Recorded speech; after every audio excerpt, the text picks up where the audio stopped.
Hi everyone, welcome to the Be the Vessel podcast. My name is Daniel and I play the roles of channeler and intuitive psychologist, aiming to bridge all aspects of the healing arts while navigating my return journey to the stars. I interview those journeying through all aspects of healing, whether that be from more traditional Western frames or from a more spiritual or spirit-based connection. What I always find is that everyone is a bridge between worlds, a universe unto themselves, and a unique light that shines brightly for the collective. If you like what you hear and are interested in more of my offerings, consider joining the Be the Vessel community at patreon.com/Dr. Daniel Atkins, where you will find various unique offerings, bonus content, and podcasts such as my own channeled information and the new Be the Vessel healing series. May you find what you're looking for and remember the light within. And lastly, the views in this episode do not represent my personal views, nor are they to be taken as medical advice or scientific fact. Always do your own research, come to your own conclusions, and trust your own guidance. Trishana Suman is an empowerment guide and mentor. She has delved into diverse spiritual practices, including studying under shamans in Peru and California, exploring the Chakra System, learning Tantric and Taoist techniques, and using human design and gene keys to understand her unique path while supporting others in understanding their own. With over 5 years of experience in providing personalized guidance to clients, Trishana's path is one of supporting and guiding others along their spiritual and human journey. Alongside her spiritual journey, she has also dedicated over a decade to government service and now supports conscious businesses through SEO Marketing.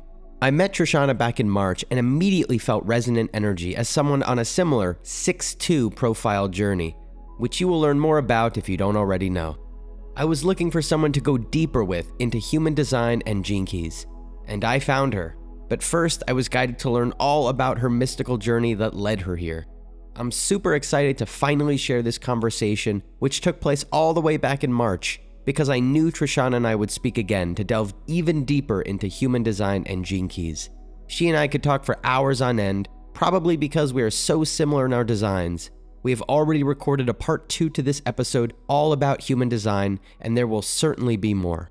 Please enjoy this initial episode with Trishana Suman as we explore her mystical journey through life and just begin to dip our toes into human design at the tail end. I invite you to let this 2+ hour, wide-ranging, and deeply personal conversation with Trishana be just a teaser for what's to come regarding these potent modalities, which she has incredible mastery of, and of which we are just scratching the surface. May this be a gift, an invitation, and a medicine to follow your own inner authority and respond to what the universe is calling forth. Hi, Trishana. Thanks so much for being here and welcome to the show. Yeah, thank you. Thank you for having me. I'm really excited and looking forward to the unfolding of this. I am super excited. So, the way we met, I was just interested recently in human design. I'd known about it and been exploring it a little bit, and just, as the natural inspiration flows, like I just was guided to dig a little bit more in, a little bit more in, a little bit more in, just like I'd been doing with astrology. Started seeing human design and gene keys and all this stuff. Yeah. And as I started poking around the internet, as I tend to do, Spirit just guided me to you. I think I read one of your posts on Medium. Oh, cool. Yeah, Yeah. I think that's how I found you, and I was like, oh, I love your writing, and it just clicked. Cool. And then I reached out and we connected, and of course we have so much in common. And I just told you before I hit record, like even more than we'd discussed initially, and we'll get into all of this later, but same human design profile. I think the Yeah. same life path number. Is that something Uh-huh. too? Yeah, we're Yeah, both same eights. life path number 8. Yeah, I love that. We're around the same age. And Yeah. also, I didn't even know this from when we first started talking, but also emotional authority, right? Yeah. Manifesting generators, Yep. right? Yes. Yeah. And And also, dragons and the yeah, and dragons. dragons, right? And also, what I didn't know, and just from looking at your website, so you are a Sagittarius rising in the tropical Western system and a Yeah. Scorpio rising in the Vedic system. Uh-huh. And I am, so that's really significant to me because I was born like right at like the 0 degree of Oh, wow. Sagittarius. And Whoa. literally astrologers will be like, I don't know. Is it like 29-degree Scorpios? Like literally like seconds, difference. Mm-hmm. Mm-hmm. So I've just played around with that in my mind. How cool. And I just love that you have that too. Wow. So That's much, so much aligned. And yeah, I know we were guided here for a reason, totally. and I'm excited to dig in. Yeah, yeah. Me too. It's funny, a couple things come up that I wanted to share. What you were saying, the 0 degree, you're probably familiar with this too. It's 0, 29 are considered the anaretic degrees. Yeah. So it's kind of like you've mastered essentially a lot of this scorpionic energy and you're bringing it into the Sag expression in this lifetime. So it's funny looking at both of those polarities in that Well, I way. like that. I like hearing master. That's cool. That's cool. I'll take it. I'll take it. I've also read like it's the most intense. Like, oh, Yeah, that okay. too. Yeah, like, all right, yeah, that checks out. That checks hmm out. Yeah, I have a few planets at 29 degrees, and it's like so Yeah. sometimes it's very expansive and it feels natural, and then at other times it feels like hitting a wall. Yeah, yeah. You know? That feels like my life. Yeah, yeah. Really But it's expansive like and then hitting a wall. yeah, and it's like usually the expansion's through breaking through that wall after you've hit it a few times, but it's still hitting the wall is like, Yeah, yeah, yeah. that fits. That fits. Um, so I'd love to start with some early life. I'm not always guided there, but when I was poking around your website, it felt right. Obviously, there's a lot that goes on in early life. Yeah, Some great stuff, some not so great stuff. totally. But usually it's where some transformation starts, whether we're conscious of it or not. Mhm. But it seems like you were exposed to some things explicitly in the spiritual realm as a kid, which is cool. Not everyone is. And it sounds like you were exposed to some, different brands of spirituality, people, places, and things as a young person. And then I always just notice when people throw out certain dates or ages, and you mentioned age 19 hmm when you experienced this deep insight and revelation about the nature of the universe from the perspective of quantum physics, or shall we say, the natural laws of energy. So I'd love to start there if you could speak to that shift in perspective at 19 and how it shifted your experience. Yeah, yeah. So, it was actually one of my good friends. Her name is File, and she introduced me to the book The Secret. Hmm. And it was around that same time.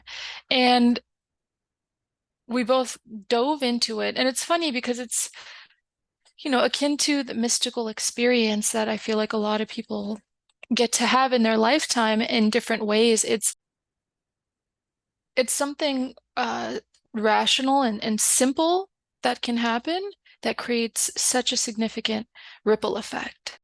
And it seemed like there was a 6-month period where we were reading The Secret and we were talking about really the what it came down to is understanding the power of consciousness and how there's so much of the world and reality that can't fully be measured. And within that, there's so much potential and possibility. And it opened up for both of us, and for me especially, this awareness of like, okay, there's so much more that we can't see. And like with quantum physics, I feel like science is kind of piercing the veil in these ways, and revealing these clues to what all of this is made of. But it, is something that is yet to be fully understood And I mean, I don't know if the human mind or any human mind can fully understand it because we're so in it. But nonetheless, that time period, it was almost like I know this sounds so bizarre. Um, it was almost like I had experienced a psychedelic experience, but without the psychedelics. And it's funny Yeah. because that was also the same time frame that I heard about ayahuasca. And that was 19, and I didn't try it until 28. So that's when that like the awareness of it was provoked, and I was always like, whoa, okay. Like yes, I don't know when, but yes. Um, yeah, so all of this was happening within a 6 month period. And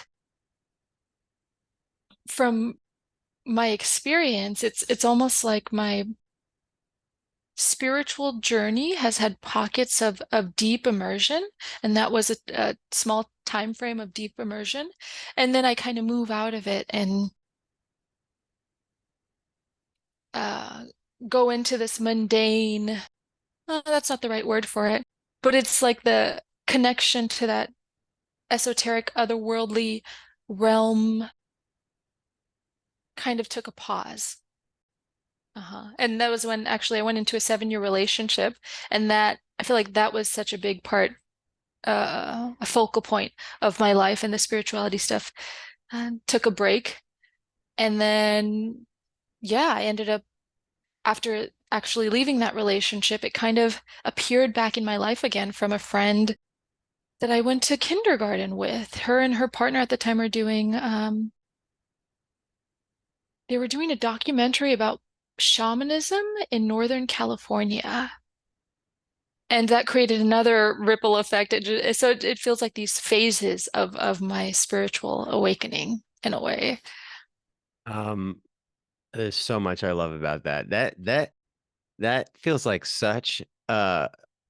a California early life experience because I mean exploring consciousness in like a mini book club with your friend at I know. 19 is like so amazing. I don't know how many Yeah. teenagers are doing that kind of thing. I think it says something about you and your mind and what you were ready to and also Yeah. sort of the exposure that you had at an early age. Hmm. I mean, I was introduced to like Buddhist philosophy from my dad, but I guess I was exploring those things too, but not everyone is, and that's amazing. It also just feels significant. You were exposed to the idea of ayahuasca, and then, if I'm sensing correctly, around your Saturn return is when you Yeah, you exactly. experienced it, right? Also, Yep. the 7 year relationship feels significant. Just also like that time period, 7 years, right? I feel Hmm. like that's a Karmic significant, cycle. yeah.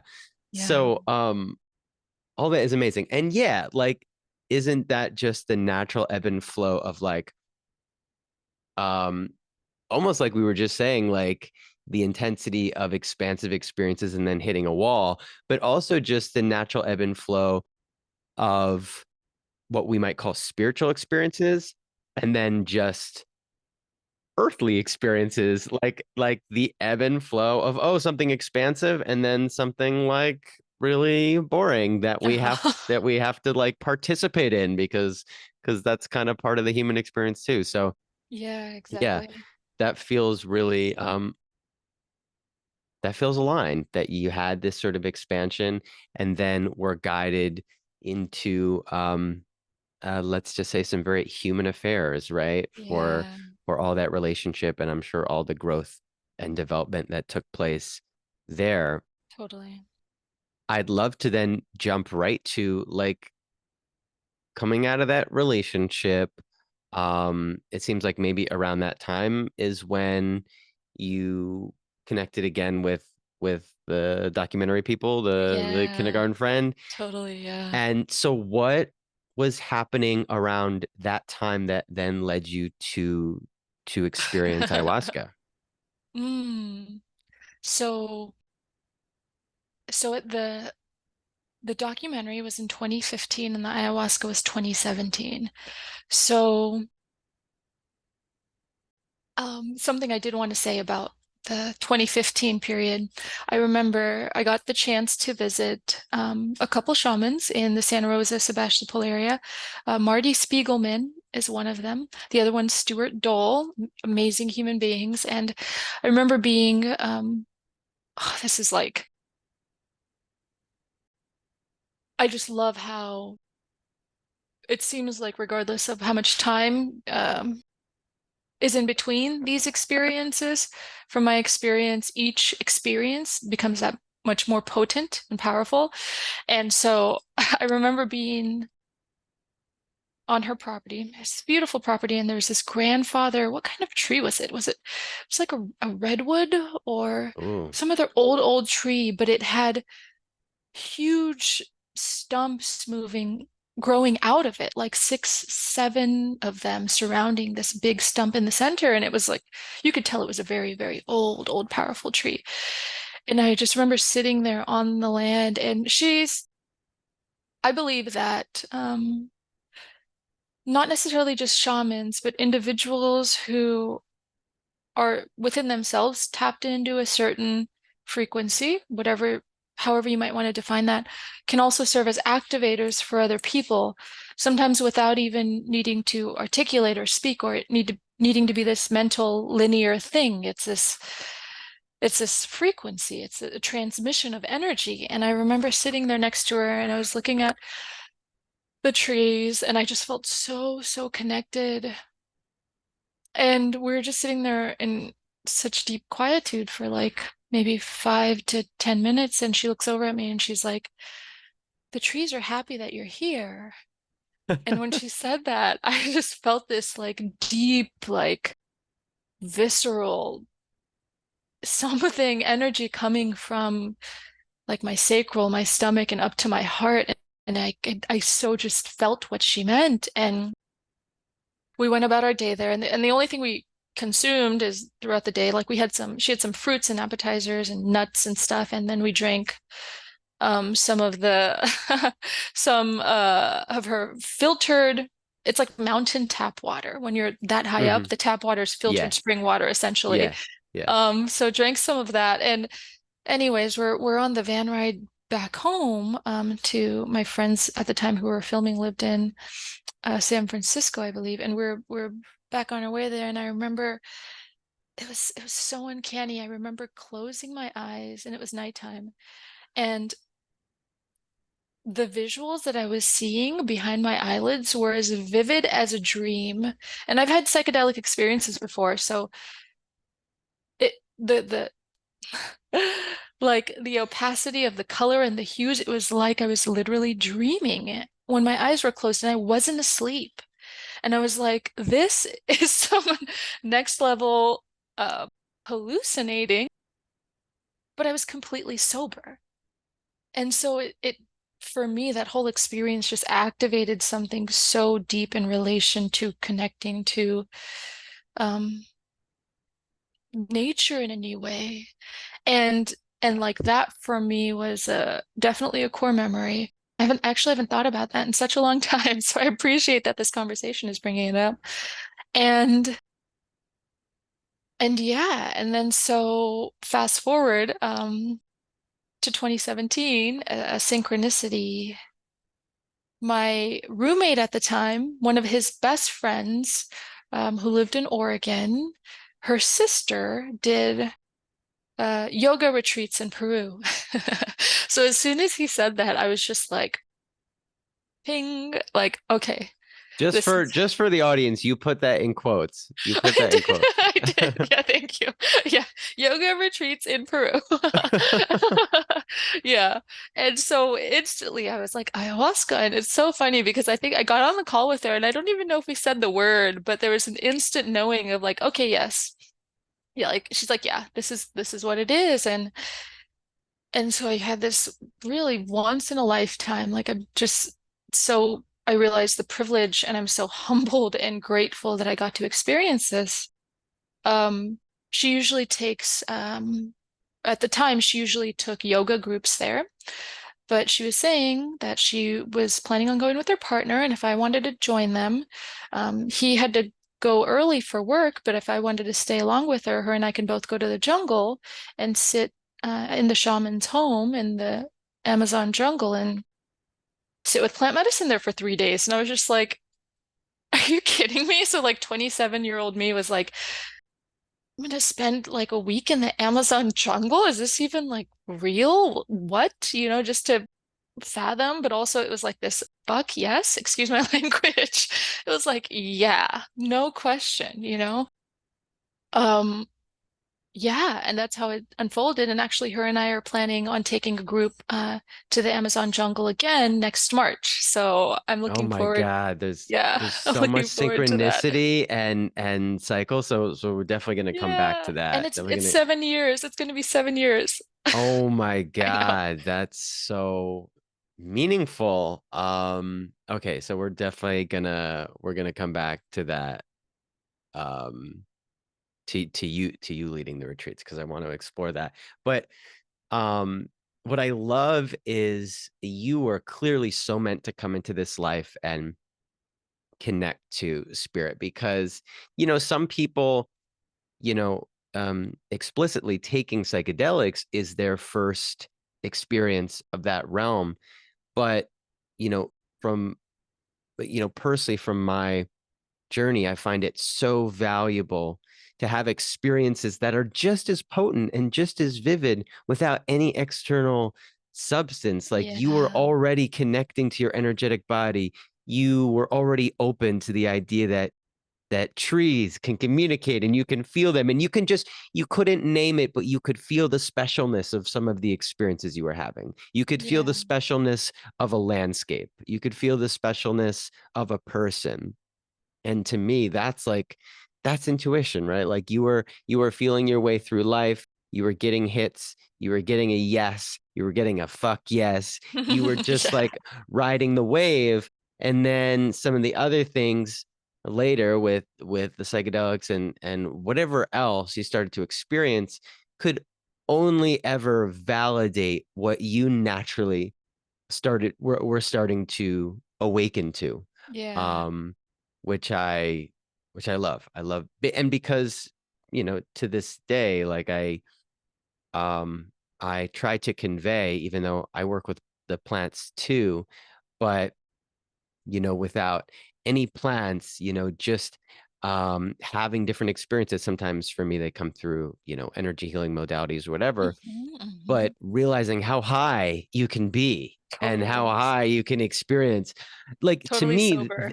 that's way more mind-blowing Yeah, than a psychedelic yeah, because that's like, well, what is happening? Like the hmm mind can, kind of make sense of like, oh, I took this thing yeah, that is expanding me. But when there's no thing, like, well, uh-huh, what is happening? And then I think that just clues us into we're already having a psychedelic experience. yeah. This is one big psychedelic experience. Totally. I Um, love that.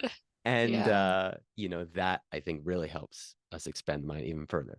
hmm So, okay, before we jump ahead another 7 years to now you leading retreats, what was it like to go to the Amazon jungle at 28 and sit with arguably the most potent plant medicine? Yeah.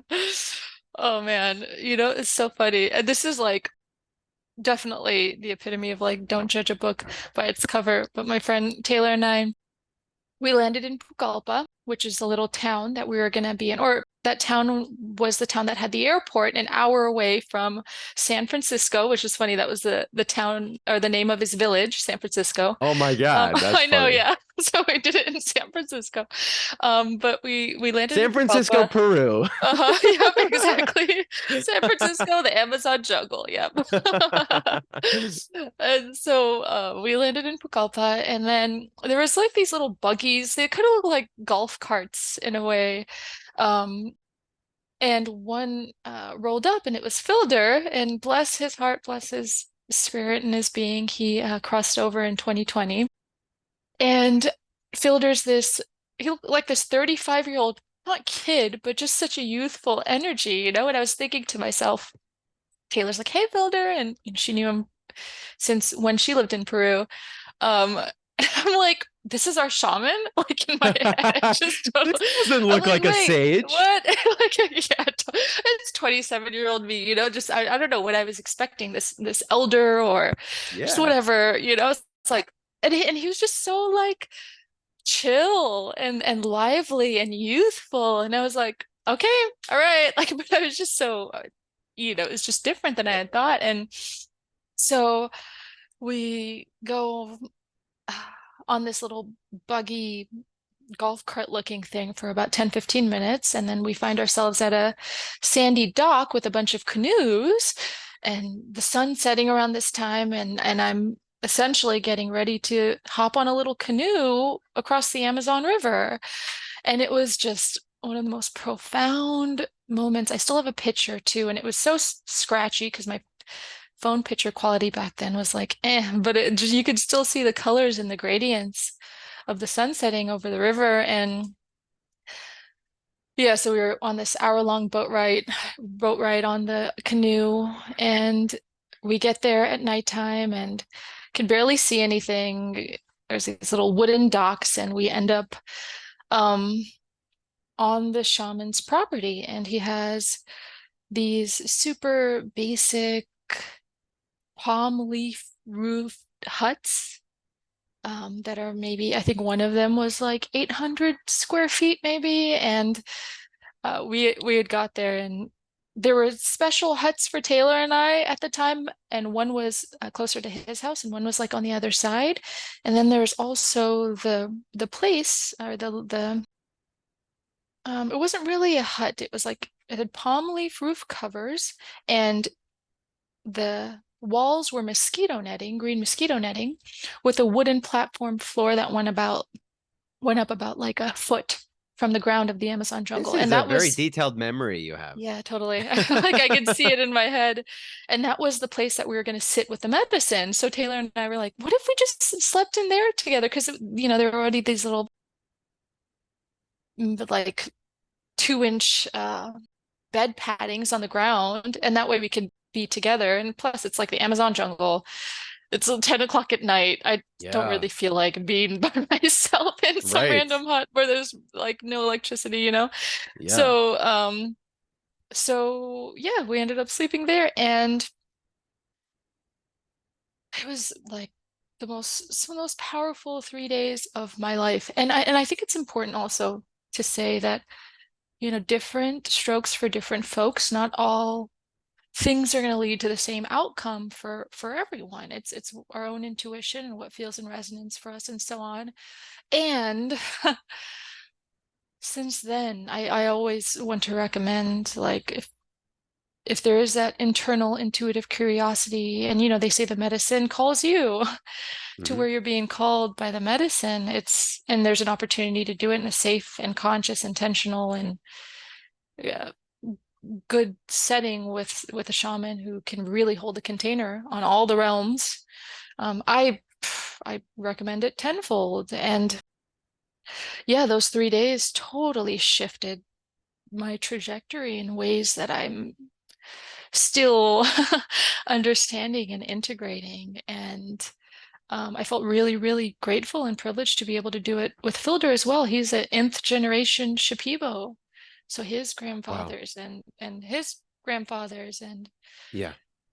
there was one moment where we were in ceremony, and you do it in pitch black, and he would smoke tobacco throughout the ceremony. And it was probably like 2 to 3 hours in, perhaps, and he raised the pipe to his mouth, the tobacco pipe, and then he lit a flame, and all I could see was this flame being casted on his face. And I was looking at his face, and this 35-year-old man turned into this 85-year-old grandfather. Like I could see the elders coming through on his face. And yes, I was drinking ayahuasca, but I was so present with what I was observing. And it was just one of the most profound moments I've had, especially when it comes to like acknowledging how connected we are to those who have passed on in our lineage. And yeah, it's mm, no Yeah. words. I mean, so firstly, you must have been a courageous young soul, my dear, to be, um, I mean, just yeah, pure excitement, venturing out into the jungle. And then, I'm not sure all ceremonies are held this way, but this was held in pitch black. Yeah. Um, that's wild. And yeah, I think, you know, for those who have not explored these realms, they might hear this and say, "Oh, well, of course, you were taking these things, you're going to be hallucinating."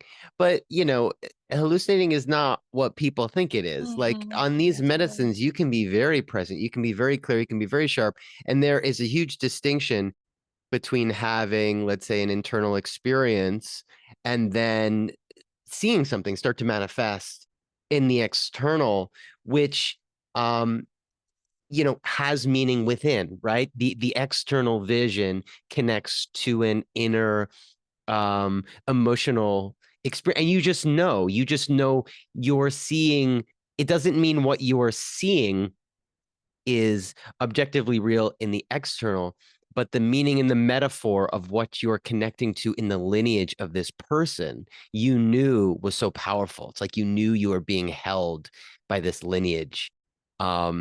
What a powerful introduction. So it sounds like this was a very potent and powerful experience for you. Was it challenging at all? Oh yeah. The third night especially, it was like, it's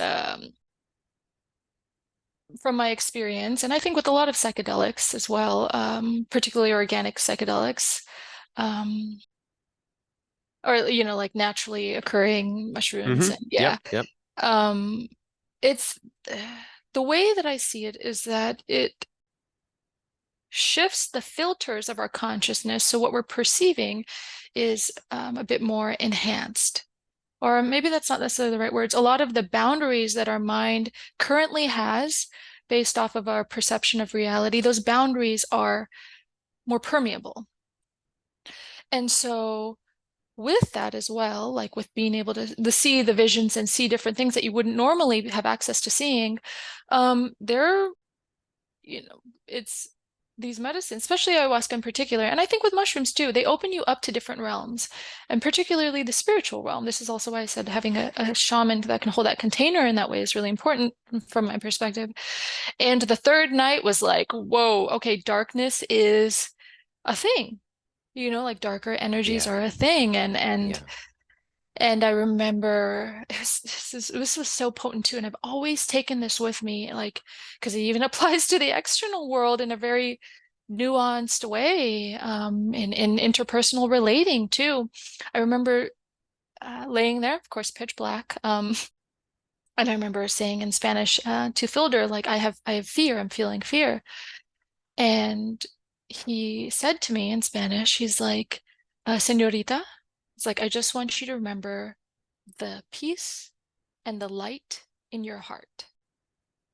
And in that moment when he said that, I was like, I like felt it. I could see this energy, this light, and I remembered like, oh, regardless of what's happening externally, especially when it comes to this kind of fear of things we can't control or these other beings, people, whatever, like I have the power to have my own container of love that I'm protected by. And so yeah, the third night was really, really scary. There was even one point where like, well, after the medicine wore off and we're like kind of ready to go to sleep. I could hear this like creaking in our cabin, and there were just a few moments where I was like, okay, yeah, there's like a different assortment of energies in this space. And not to say that he wasn't protecting it, he definitely was. I think it was also a part of the journey, this experience of this, and essentially healthy, loving boundaries as well. Loving keyword. And but the next morning I remember waking up, and this is the wild part, the amount of love that I felt like my central channel had totally cleared so much, and all I could feel was the frequency of love. And it wasn't necessarily an emotional feeling of love, because of course we've all experienced that wave of love. And so where the emotional felt more somatic and more like this watery texture moving through my body, if I were to put it, to describe it in that way, the frequency of love was just this knowing. And it felt like this infinite love that we are all connected to, which I had the opportunity gratefully to access. And there was so much that was clear that I didn't even realize. And maybe some of it wasn't totally mine too. I feel like I was doing some generational healing in that setting, although most of it was primarily for me. But I was just so expanded, and so it's really hard to describe. It was just this deep knowing of love. Yeah. Yeah. So that's really the thing, isn't it? Like, so some may be familiar, but ayahuasca is considered one of the most potent medicines, and not for the faint of heart, right? Um, but the idea, like you said, that, oh, darkness exists, like, first of all, it wouldn't take a rocket scientist to see that there are shadows that exist on our planet and shadows that exist within us, right? It's Totally, like, totally. That's what the G um, keys is all about too. and so, and it's, language is always a tricky game, because yes, we can talk about light and dark, and then we can also say, okay, but that's still this game of polarity, and there's something beyond it all, which is all love. Yes, however, it seems pretty clear that in the human form, we're meant to experience the polarity. Like, if you try to Yeah, avoid the dark, best of luck to you. Best of totally, luck trying to totally. be only light, or trying to see only light. And I Yeah. think that's the thing for a lot of people who, explore psychedelics for other reasons, which I did in my early life, which was, Hmm. just to have fun, just to kind of party and to Yeah, expand. leisurely. And Yeah. and there's nothing wrong with that intention. It's just that um you may be in for a bit of a rude awakening when it's not always all fun Uh-huh. or all light. And then what happens, particularly in those party encounters, is you think, oh, I'm having a bad trip, as if that wasn't the intention of the medicine, to bring you to all Hmm. all areas of the spectrum, to all areas of life within you, areas of life without you. Like, how could you truly know love if you hadn't experienced something else? How could you Yeah. truly know the light or the divine if you hadn't experienced something else? At least here, being in these bodies, it seems pretty clear we're meant to experience the other stuff, so that Hmm. we can, like you said, understand healthy boundaries, understand where we want to direct the compass, where we want to, uh like, because if it was, yeah, if there was no discerning differences, we wouldn't necessarily Yeah. know where to go, where we want to go. And Yeah. so we get, whether under these medicines or just, in the natural currents of life, we get shown a variety of things so that we can choose, so that we can Yeah. align ourselves with what we want. And yeah, wow, that sounds incredible. It sounds like you got the full package. Sounds like you got the full experience. And it sounds like you were really open to it, which is incredible. Yeah. So, following this transformative few days in the jungle, and coming back to California, I'm guessing, what was that integration process like, and how did life unfold from there? Yeah. So it's funny. One thing I was recently telling one of my friends too, it's like many times we have all these plans for what life's going to look like, and then life's like, oh, nope, actually, we're going to do this. And so coming back, I remember I was working for the state at the time, and I remember, well, walking through the like hallways under the fluorescent lights and just thinking like, wow, this is all so like made up.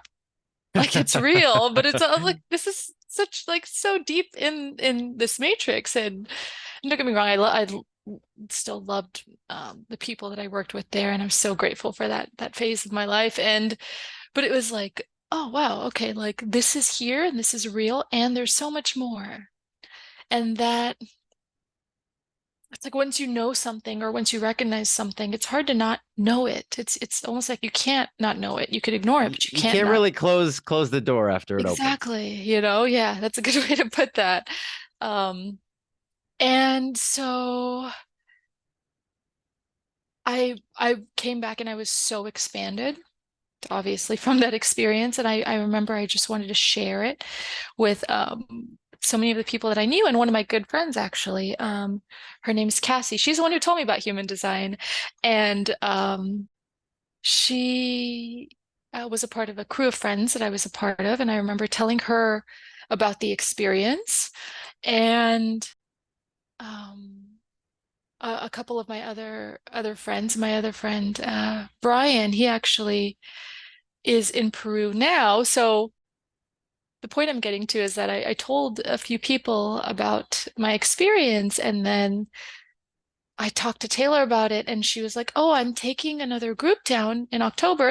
I went in May, taking another group down in October if you want to come again, or you know some people who want to come. So I ended up going with her, with the group, and ended up taking five of friends from the States here back for another journey to Peru to experience it. And what was interesting is that that trip for me, after the very first night, I broke out in the hives. Hmm. And so I felt like that the message I was getting was that that trip wasn't necessarily for me in particular, Hmm. or that that experience wasn't necessarily for me. It was for them. It was for the people that were supposed to come You were along and ushering experience. in these others. Totally. And what was interesting is I had an experience too where my ego was like, no, but I want to have the 3 nights, or I want to give it another chance. And this is why I'm saying to be discerning and generally like listen to your intuition, not just your intuition, from a human design perspective, your whatever your authority is as well, in regards to what opportunities feel right or not, because I was in such a manifestation mode from the mind. I'm like, no, I want to do it again. I want to sit with the medicine again. That after those 3 days where I was recovering from the hives and the my friends were finishing, a couple of the ceremonies, the shaman Filder wasn't available. He had to go back home. So I was like, okay, I want to find someone else. I'm in Peru. I'm in the Sacred Valley. There are other people who offer the medicine. And I actually wrote a blog post about this too, and I think it's called Lessons on Darkness, which is interesting. Something like that. I'll have to go back and look at the title. But I found this other couple who offered the medicine. And on top of that, I was on my moon as well. So it was another layer of intensity. And honestly, that was one of the most challenging nights of my life. It it was just the container wasn't we ended up in a hut that hadn't been attended to for who knows how many months. There were spider webs. There was no ventilation for Hmm. the fire, and they had a fire going, which I do want to acknowledge. I know different cultures along the Peruvian, Brazilian geographical area honor ayahuasca in different ways, which is totally fine. Personally, I was used to doing it in pitch black, as I understood they traditionally did it in Peru. And so they had a fire going, there wasn't ventilation. And so it was a night of me being on ayahuasca with my good friend with me on my moon, being smoked out. It was very, very intense. And it was a big lesson of like, okay, Trishana, you wanted to do this. You know, you wanted to have this experience. You wanted to um, like kind of push in a way it, in this, even though just the things leading up to it, something totally didn't feel right, and I knew it. But I'm like, okay, this is here. Let's just like see how it goes. And I mean, don't get me wrong, the people were amazing, and we woke up in the morning and the sun was out and the energy definitely cleared quite a bit. And I think a part of the um, discomfort too was the internal trip I was having along with the discomfort of the environment. But for me, that felt like such a lesson in flow Mm-hmm. and in honoring, trusting the flow, and also listening to my body. Like my body, was going into that hive outbreak for a reason. So yeah, not the most exciting story, but it was a very real experience of trying to like gung ho through something, without really listening to what my observations were telling me initially before I got into it. Yeah, and it is. It's that ebb and flow. And it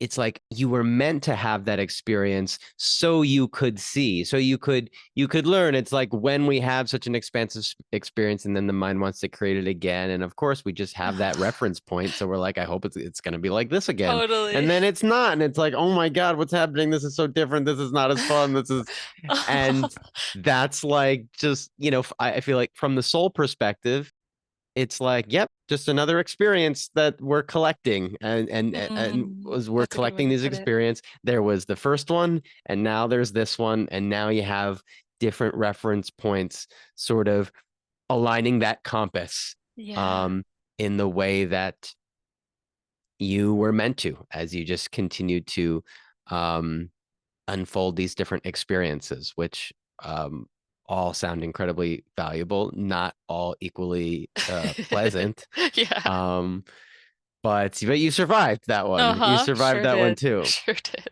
Um, so then from there to um, now starting to lead retreats yourself, how did that unfold? Yeah. So it felt like an intuitive ping coming back. I lived in Bali for 21 months, almost 2 years. I got back to the States about a year ago, and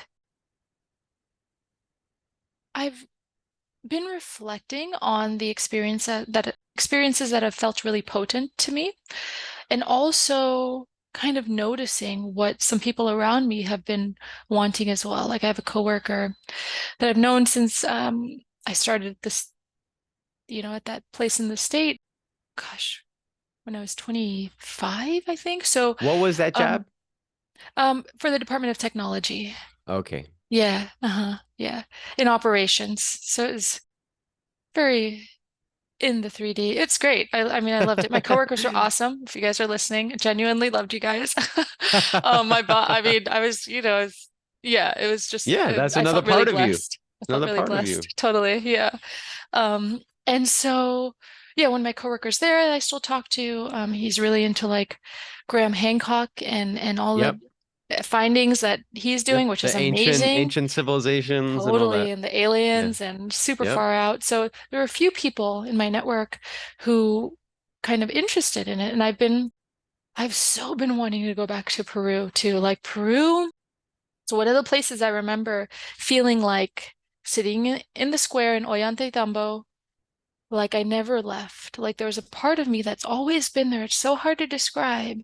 And it's a very simple town square, with this little sitting in front of this little restaurant, this wooden table, and I'm like, I've been here before and I'm still here, and I don't know how else to articulate that. Um, but I spoke to my friend, Taylor a few months back, and I'm like, hey, like, what do you think about maybe going again? And she's, building this beautiful life in Sebastopol, and she's the family now, and she's been thinking about going back. And she is actually also taking another group back there this June. And so we've been pinging back and forth, and we both of us really want to focus on the aspect of supporting the container for the plant medicine as well, how we can, and also taking a group back to the jungle to really experience the medicine there. Um, Yeah. so it kind of just unfolded in this. way of wanting to experience it in a way for myself as well, but also wanting to take people who are ready for it along for the journey. I love it. I mean, it just feels so divinely guided, like in those cycles of 7, I your know. exposure and then your experiencing, and then just like you said, just following the intuitive guidance, your emotional authority, which we'll dig into what that Yeah, means. totally. But and yeah, just aligning with your path, what you're here to do, which it doesn't mean we get to see the whole picture, but Which is we challenging can, sometimes. oh, very, very, tell me about it. But trusting in the next step. And yeah, it sounds like it's pretty clear you had some incarnations in Peru. Yeah. Um, and I mean I've never been, but it really resonates with me too. And I know I need to go. Yeah, I totally. feel called. I feel I'll called have to there. send you the info for the Yeah, retreat if you're maybe I'm meant to go. interested. Maybe I'm meant to go with you. So Yeah. yeah, there's definitely something that is calling me there too. So yeah, that's incredible. I'm excited to learn more about that outside the podcast, and maybe I'll be one that you usher in. Because I haven't sat with ayahuasca yet either, but I've been called to the medicine. So Beautiful. so we'll see how it all unfolds. Cool. But in addition to all of that, you have explored many frames and modalities. I would call you a seeker like me in that Yeah. sense. Um, and so, but before we get into like human design and gene keys, I'm also just interested in what I've noticed on your website in some of the sexual practices or channeling the sexual energy that struck me and was interesting to me. So I'm just curious if you could speak to what drew you to that. I think you mentioned the Tantric and Taoist practices of harnessing and directing that energy. How were you guided there, and how did it support or open or advance your spiritual path? Yeah. Yeah. So in 2019, it's funny, I'm noticing all these odd number years as I'm saying this. In 2019, I had the opportunity to go to a feminine embodiment practitioner training with this woman named Nadine Lee in Costa Rica. And that was, I mean, Costa Rica is just such a powerful portal place. I also, if you're familiar with astrocartography, I have a sun line there. A little bit, Um, yes, yes. Recently, yeah, yeah, yeah. So it's like as if your birth chart was superimposed onto a world map. It tells you certain areas right. of the world that, yeah, can, That would align more for you astrologically, and I mhm, think your sun line you're referencing, like, so different places would align with certain celestial bodies, like it might be yeah. more in line with Jupiter. Or what's interesting is I moved my life across the country to California, and it was my mother who mentioned this to me. And when I was looking, I think being where I am literally in Los Angeles is like the Saturn and Uranus. Like, Whoa. Oh, it's like, you have it okay, this, conjunct, right? Yeah. yeah, Saturn and Yes, Uranus I is do too. conjunct Yeah. in my, oh, for you too? Uh-huh. Oh I my think for a God. lot of us in this 88, like this Yes. few month period, totally. Yes. Oh yeah, Yeah. because we were born like a month Yeah. apart or something. Uh-huh. Wow, yeah, Like, yeah. that's crazy. Okay.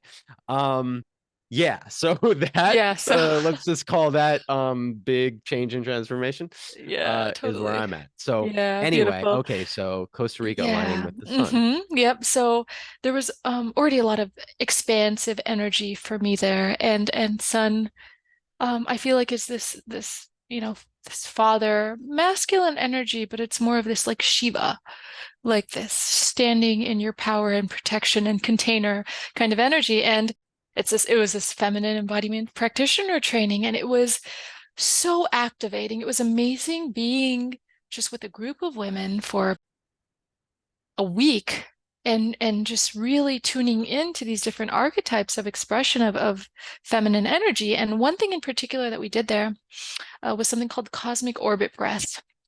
And I hadn't heard about it before this. And we were doing the practice individually, and Nadine was leading us through it. And as this was happening, I got to a point, my eyes were closed, where one of the practices of the cosmic orbit breath, or one of the gestures, is that you have your third eye, pointed in between your eyebrows, which is very common in some yoga practices. And I remember being at a point where it was like what I was seeing behind my third eye or through my third eye were stars. It was like I had kind of gone into the cosmos for a moment. And um, she mentioned afterwards, or we all went around sharing, and she's like, yeah, this is one of the things that people who move through this practice will notice. That's why it's called the cosmic orbit breath. You're connecting with this greater, you're connecting with the cosmos. You're accessing your own connection with the cosmos. And so, sexual energy, it's like I feel like to a certain extent, everything is sexual, and this doesn't have to do with sex. This doesn't have to do with our genitals. This doesn't have to do with intercourse, really. That's a part of it. But when I think of sexuality, I think of creativity. I think of expression. I think of the movement of energy from one form into another.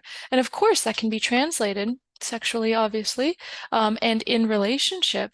But for me, it was accessing the energy that we often associate with arousal, especially in particular places in our body, obviously, and moving that energy and exploring maybe some of the wounding we have around that energy, the conditioning we have around that energy, the associations, the physical associations we have around that energy, versus channeling the energy and moving it through the body. So it's like it's possible for people to have like heart orgasms, and that doesn't necessarily need to mean that it's anything sexual or having anything to do with genitals. It can have third eye orgasms, and I'm even conscious of using the word orgasm because I think that Yeah. there's already a Yeah. connotation that's For superimposed sure. on that, Mm-hmm. but just like deep expressions of energy and sensation in these other places. And for me, I also can see, how do I say this? And it's not about good or bad or right or wrong, but I can see the level of evolution that the majority of our planet is at sexually. And it's not, and I mean, we all have all those levels within us. So it's not like us versus them at all. It's just the acknowledgement of one or two expressions of it and the There's a lot of power. wounding around sex. Totally. Yeah. Yeah. Totally. And then the power that can be harnessed and embodied through the shifting of that energy within each person. Yeah. So for me, it was like this transmutation process that I was able to explore. Yeah, that's the word, right? Transmutation. And that's why I was drawn to ask you about it, because I'd interviewed some other people who were saying the very same thing and using that word orgasm in a different way. And I think it's good to reclaim it a little bit, because it's like this taboo word, and it seems to mean only one thing, and sexuality seems to mean only one thing. But that thing that we're conditioned to associate it with is actually quite limited.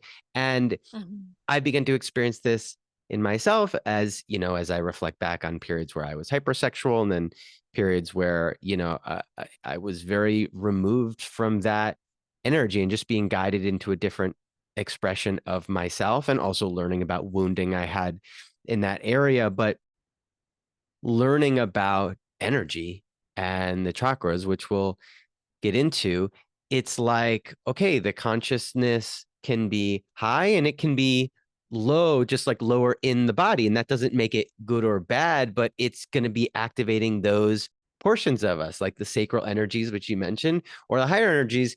And it can all be branches of the same tree, like all expressions of the same divine source energy expressed in different ways. And so sex, intercourse can be a vessel for that expression, but it's not the only one. And in fact, it's not necessarily the best one. Mhm. Um, and and so as I've talked about with other people, like experiencing energy healing can be orgasmic or can be ecstatic, but it's Yeah. not romantic.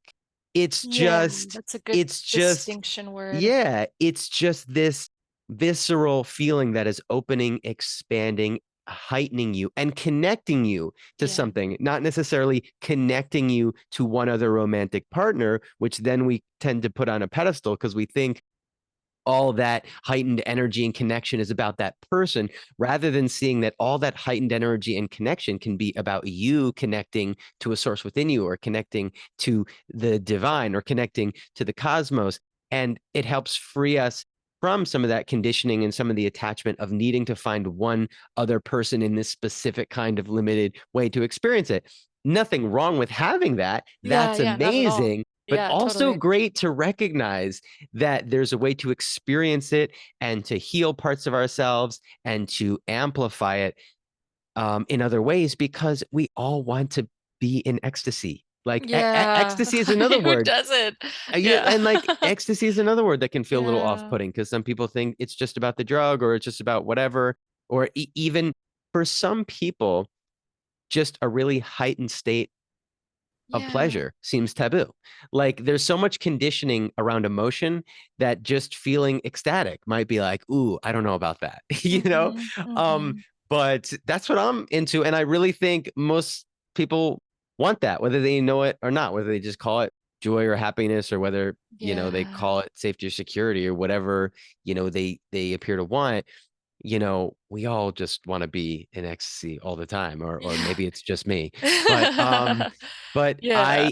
I think it helps free us from feeling like the pursuit of that has to be limited to romantic relationships, Yes, because that's where totally. we get in a little bit of trouble, rather than letting them find us or letting it unfold naturally. We pursue it so feverishly and heavily because it seems like the only way we could experience this Mm. connection, when in Mm-hmm. fact, um, we can harness it within ourselves and access the beyond, and maybe carry that with us in everything we do, if we're following that Yeah, passion or following that guidance. totally. Yeah. And the intention as well. Like when I've been thinking about pleasure, it's like, is the intention to distract or is it to escape, versus owning that aspect of the human experience? And then also the nuance of like pleasure, which is such a great part of the human experience that we get to experience, and bliss.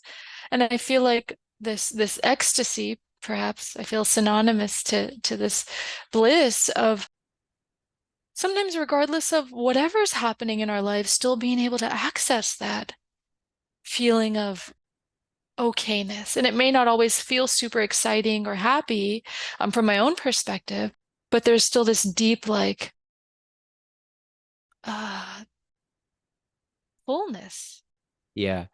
of the human experience. And then if Yeah. you can have that intimately with someone else, great. Yeah, great, great, You great, know? excellent.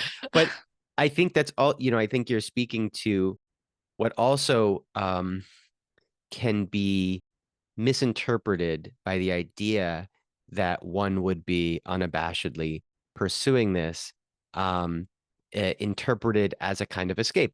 And it certainly can be. And I was doing that. I've done that in earlier parts of my life. So it Yeah, certainly totally. can And we happen. all And have. Yeah. yeah, and that's, we get ourselves Yeah. into things like addiction and dependency, and or just falling on our face, because Yeah. that's, like we were saying, that's not all this earthly experience has to offer. It has other Yeah. stuff. But that doesn't mean that we should stop pursuing it. It just means that as we pursue it, we will naturally encounter other things along the way. And if we Yeah. can be open to that and embrace that, we might be able to embrace a more non-dual or Mm. expanded perspective, like you're saying about, you know, being able to experience or ride through the waves of disappointment or discomfort, or, challenge, while remembering that ecstatic expression of ourselves, that light, that divinity, is always there. It doesn't Yeah. actually go away. It's not really that polarity. It's kind of like you were saying about love. Like, yes, there's the way we condition that word to just mean another emotion, out of the, out of the few that we can identify in the human experience. And then there's the way to speak about it as an ever present, source Mm-hmm. or frequency that exists alongside every other feeling state. And so I feel if we learn to pursue these things, not as a polarity, not as in opposition to other experiences, Yeah, well said. but as an everlasting and ever present um, state Yeah. of being or perception, if you will, that we can carry with us while we freely experience and ride the waves of everything else we got to do here. Mm-hmm. Yeah. Cool. So do you, is that just something you explored for yourself, or it sounds like you work with that for others as well? Is it one of your offerings, would you say? Yeah. So I was actually teaching a version of that in a way for a school in New York called Cosmic Sexuality. I was one of their students in 2020, 2021, and then they reached out to me to teach for them, and I did that for 9 months. Um, and I, yeah, I think it felt most aligned for me to work with to in that level within a group container. And then there have been some women that I've supported throughout it as well. But I think for that, I'm kind of well, I also pay attention or notice what like life is calling forth for me to focus on too. And it seems like as I was transitioning from the school, human design and gene keys, just through synchronicities and people in my life, were more like, okay, this, this is kind of what you need to give your attention to. So it kind of just naturally pivoted to that. Yeah, Hmm. yeah, makes sense. And Yeah. we're gonna get to that. I have I know. one more. We're I like love how building up. like there's all these Yeah, other topics. I was guided to build a little bit of this world before Oh, we this is before we great. get to the main event. And there's one more thing I want to ask about, Yeah, yeah. which is really, falls right in line with this, but is maybe sort of um more expanded because it incorporates a larger frame for energy, which is the chakra system. Yeah. And it's like such a foundational thing, right? And it's one of my favorite topics is energy and energetic practices and Hmm. frameworks. And they, regardless of what you're into in that realm, they all appear to acknowledge and revolve around a chakra system and an energetic body for human beings. Yeah. And, a lot of people seem to come to it through knowledge of the yogic traditions or through practicing yoga. Although you appear to have come to it just through various other means and modalities and transmissions and studies. Um, so can you speak to how you discovered the chakra system and how that influenced your understanding and growth process? Because it was hugely impactful for me. Yeah, totally. So growing up, um, my both my parents, I mean, traditionally we're Hindu, but they were also very spiritual. So there are all these different kind of books and stuff that were always around the house. And there was one, yeah, and her name is Cindy Dale. It's called Subtle Energy Body. Although I didn't read it until I was older, it was kind of in my periphery. So I was familiar with the chakras and I've heard about it through just some of the things my grandmother would say, although in a different context. Because chakra in Sanskrit is wheel, so it's some of the gods also have chakras that they hold, and so, like I said, it was always in my periphery. And then in 2018, I was a part of a psychic intuitive development program. The institution was called Magdalene University. Aurea, wonderful magical teacher friend who is still a good friend of mine, and she guided us. It's a 6 month program through the chakra system. And it's funny because I always say it was like a 6 month therapy session that I got to be a part of. And it was an opportunity to see how the chakras functioned and also see them as archetypes as well. And this is kind of how I like to look at a lot of these frameworks, especially for those who might be more on the skeptical side of seeing the archetypical expression of how everyone could relate to the heart chakra and how it functions and what it would feel like if it's too open or too closed and so on. So through the program, we learn to strengthen our intuitive and psychic abilities, which I believe everyone has. It's like any other muscle that you flex to learn, to read, to write. Also, there are actual practices that you can do to enhance your psychic development and that you can actually prove, like there's proof, like, okay, this was actually correct, this was incorrect, and so on. So the training was us doing that for 6 months and going through each of the chakras and working on bringing a lot of healing and expansion to each one as well. And what's interesting too, I think I mentioned this to you previously, um, from an evolutionary perspective, if you look at these really old texts, even like Hindu Brahmic texts of the chakra system, you'll notice that there are 5 centers.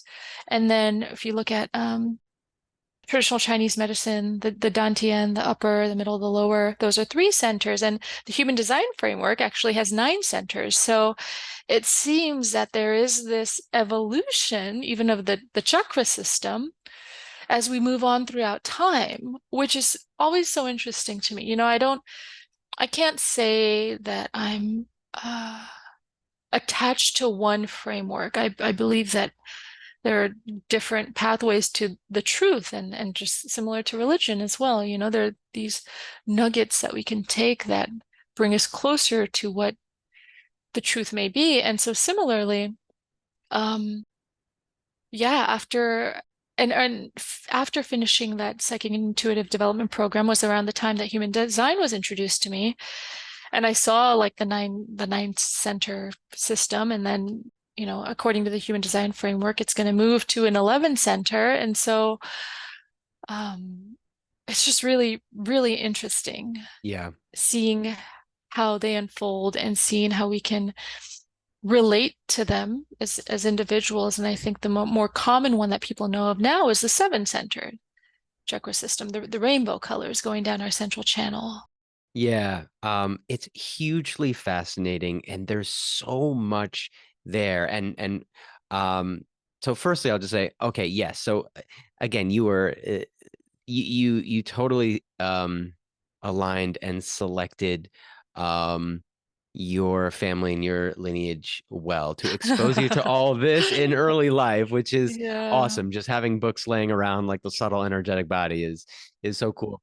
I think it also helped that they weren't traditional Indian parents. I just felt like planting Yeah. that seed, but continue, Yes, yes, yes, yes, yeah. yes. Allowing you to expand and Yeah, explore in your exactly. own way.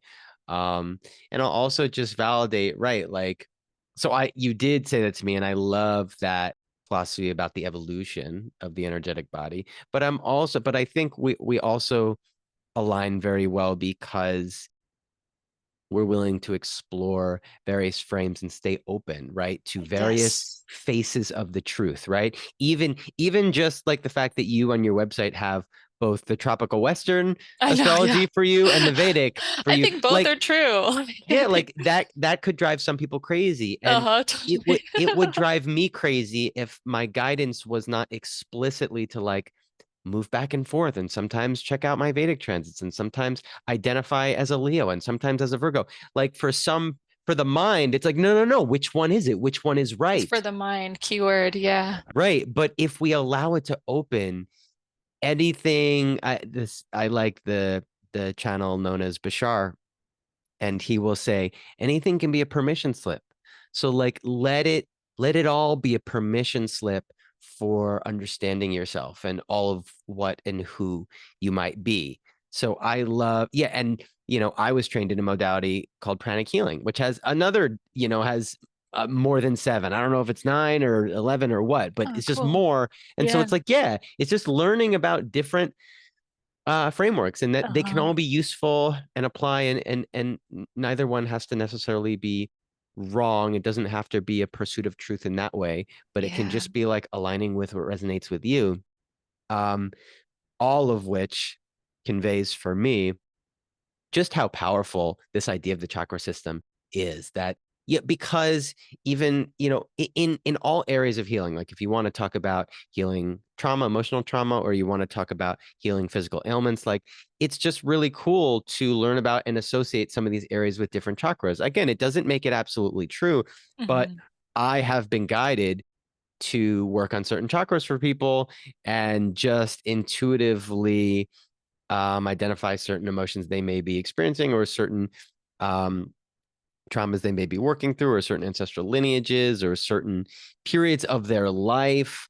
Um, like even just, the solar plexus was an area that I had a lot of wounding in. It's also an area that I have a lot of power, and learning that that is sort of where the emotion energy meets thought, in a way, is how I heard someone describe it that resonated, and how it's where a lot of the conditioning of childhood trauma is Mm. stored also resonates. And it's where it's also a lot of the personal power, the personal ego power, which doesn't have to Yeah. be a dirty word. It's just a different source of Yeah, power. totally. Yeah. um and all of that just really um wowed me, that I had, because then you can draw lines to the physical system. And I had stomach issues my whole life. I had, and then you learn about the gut, and everyone likes to Hmm. talk about the microbiome these days, Totally. right? And it's Uh-huh. like, okay, well, isn't that interesting? Isn't, if you Yeah. want to call it the gut brain and the heart brain, isn't Yeah. it interesting that those may be energy centers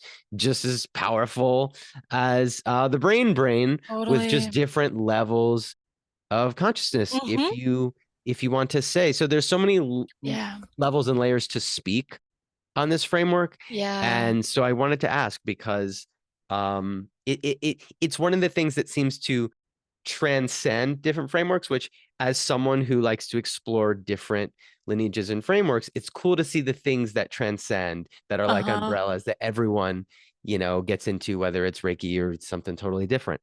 um so cool. um I think it's time. I think it's time. I think we I think made so it. I think we made too. it.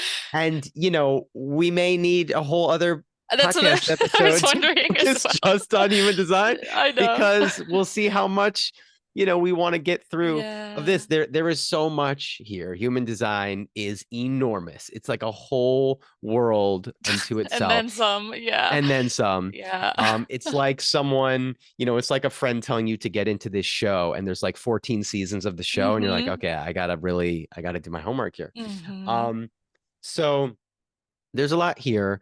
Um, and I have an idea about how we might explore it more specifically, which might help us stay narrow. But the first question would just be, how did your human design journey begin? You already dropped some hints as to, you had a friend introduce you, and almost seemed like a natural evolution from learning about from the intuitive development, and the chakras and all that. But yeah, how Yeah. did it begin? So yeah, I was introduced to it in 2018, and it's around the same time the Gene Keys uh, came onto my radar. It was I saw the word, even just the word Gene Keys. I was like, what? What? Okay. And then, but there was a ping there, and then so in 2019. I experienced I know we're talking about human design, but it feels important to incorporate because they're both connected for me. Maybe that's not for everyone, but at least this is my experience of it. I had another synchronicity when I was in Mexico with the Gene Keys and someone there, and so I started reading more into these frameworks, just reading about them. And then in 2020, I went through a lot of us went through a lot of things in 2020, but Yep. in particular, I went through a relationship transition. And that was when I was like, okay, okay, universe, okay, world, like, which can happen sometimes, but it's like, how can I do life better? Because I'm ready to I'm ready to level up in some of these experiences. And I mean, I'm so utterly grateful for all my previous relationships and all of the experiences I've had, really, because I've learned so much and grown so much. And it's such an initiatory time for me, where as I was grieving through that relational transition and expanding at the same time, these frameworks in particular really supported me in understanding people and how they are the way that they are, in particular, human design. seeing someone's design and getting a feel for why some of the dynamics unfolded the way they did, and the way that the energy works individually, and how just, one of the recommendations of the framework is spending time, especially when you're in relationship, of sleeping in separate beds from time to time, just because of the conditioning that can happen when you're in each other's auras too much. And it's a very real thing, and so it really supported me in my own healing process and understanding and acceptance of myself and my own nature as well, and of the people in my life at the time and even now. Yeah.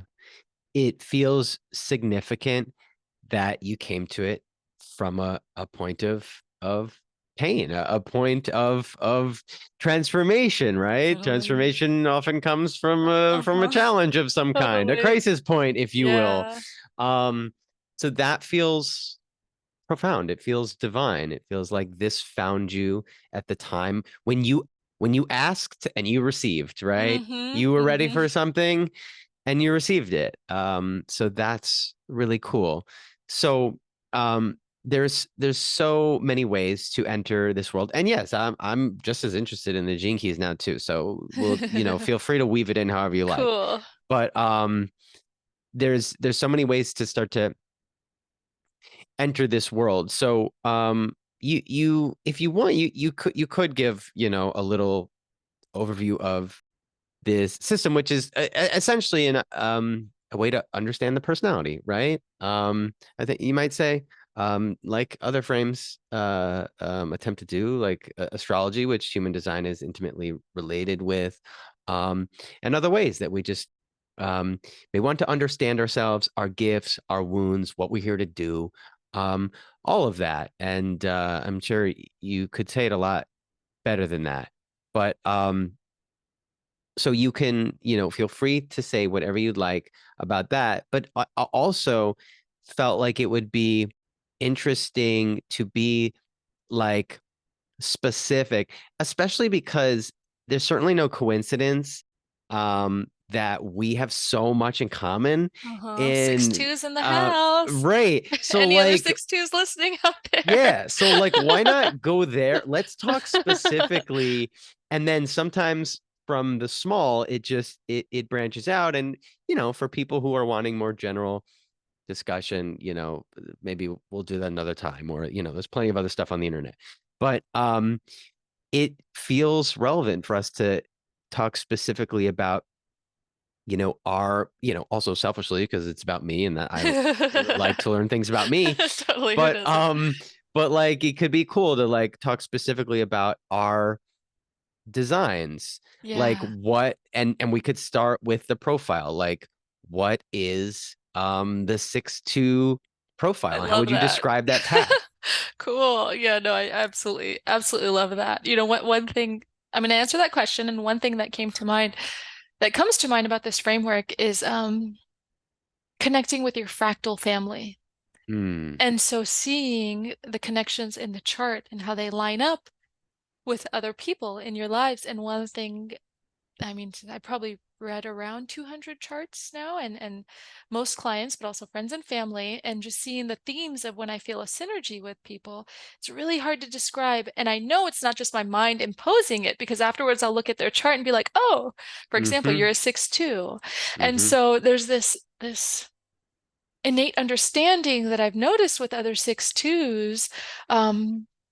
And the word that's coming to mind is maturity, but I don't think that's totally encompassing what I'm trying to communicate. It's this openness to a higher level of knowing, but also the humility of knowing that we also don't know.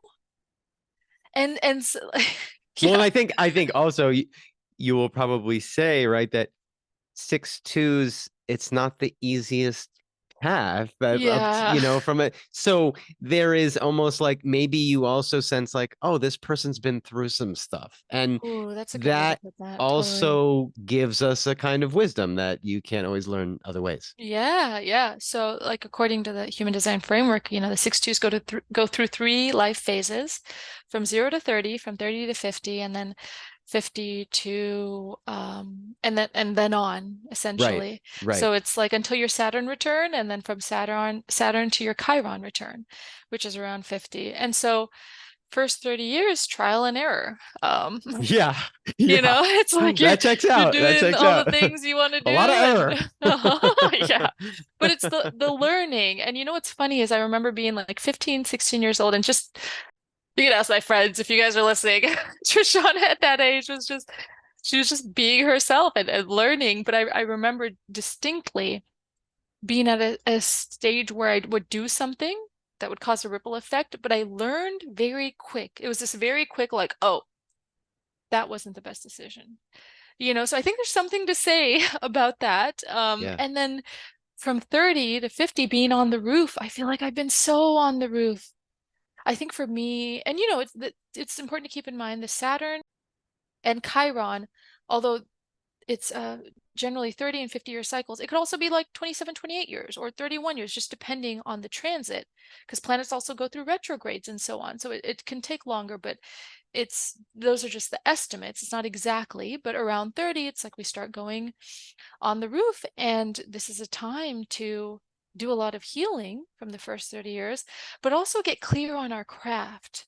This is one big thing as well. Like get clear on what we're here to do and what we're here to embody. So at 50, which is going to be the prime, which I'm Yeah. excited That's that when we're 50 gonna is going to be peak. a That's when we're prime. I'm like, peaking. fuck yeah, you know, like I'm not complaining at that. Although at sometimes it has been challenging for my ego as well to feel like, oh, I should have it all I sorted mean, by now, or just the natural comparison, right? Looking yes. around at our friends, our peers, and being like, "Oh, my life is not unfolding that way."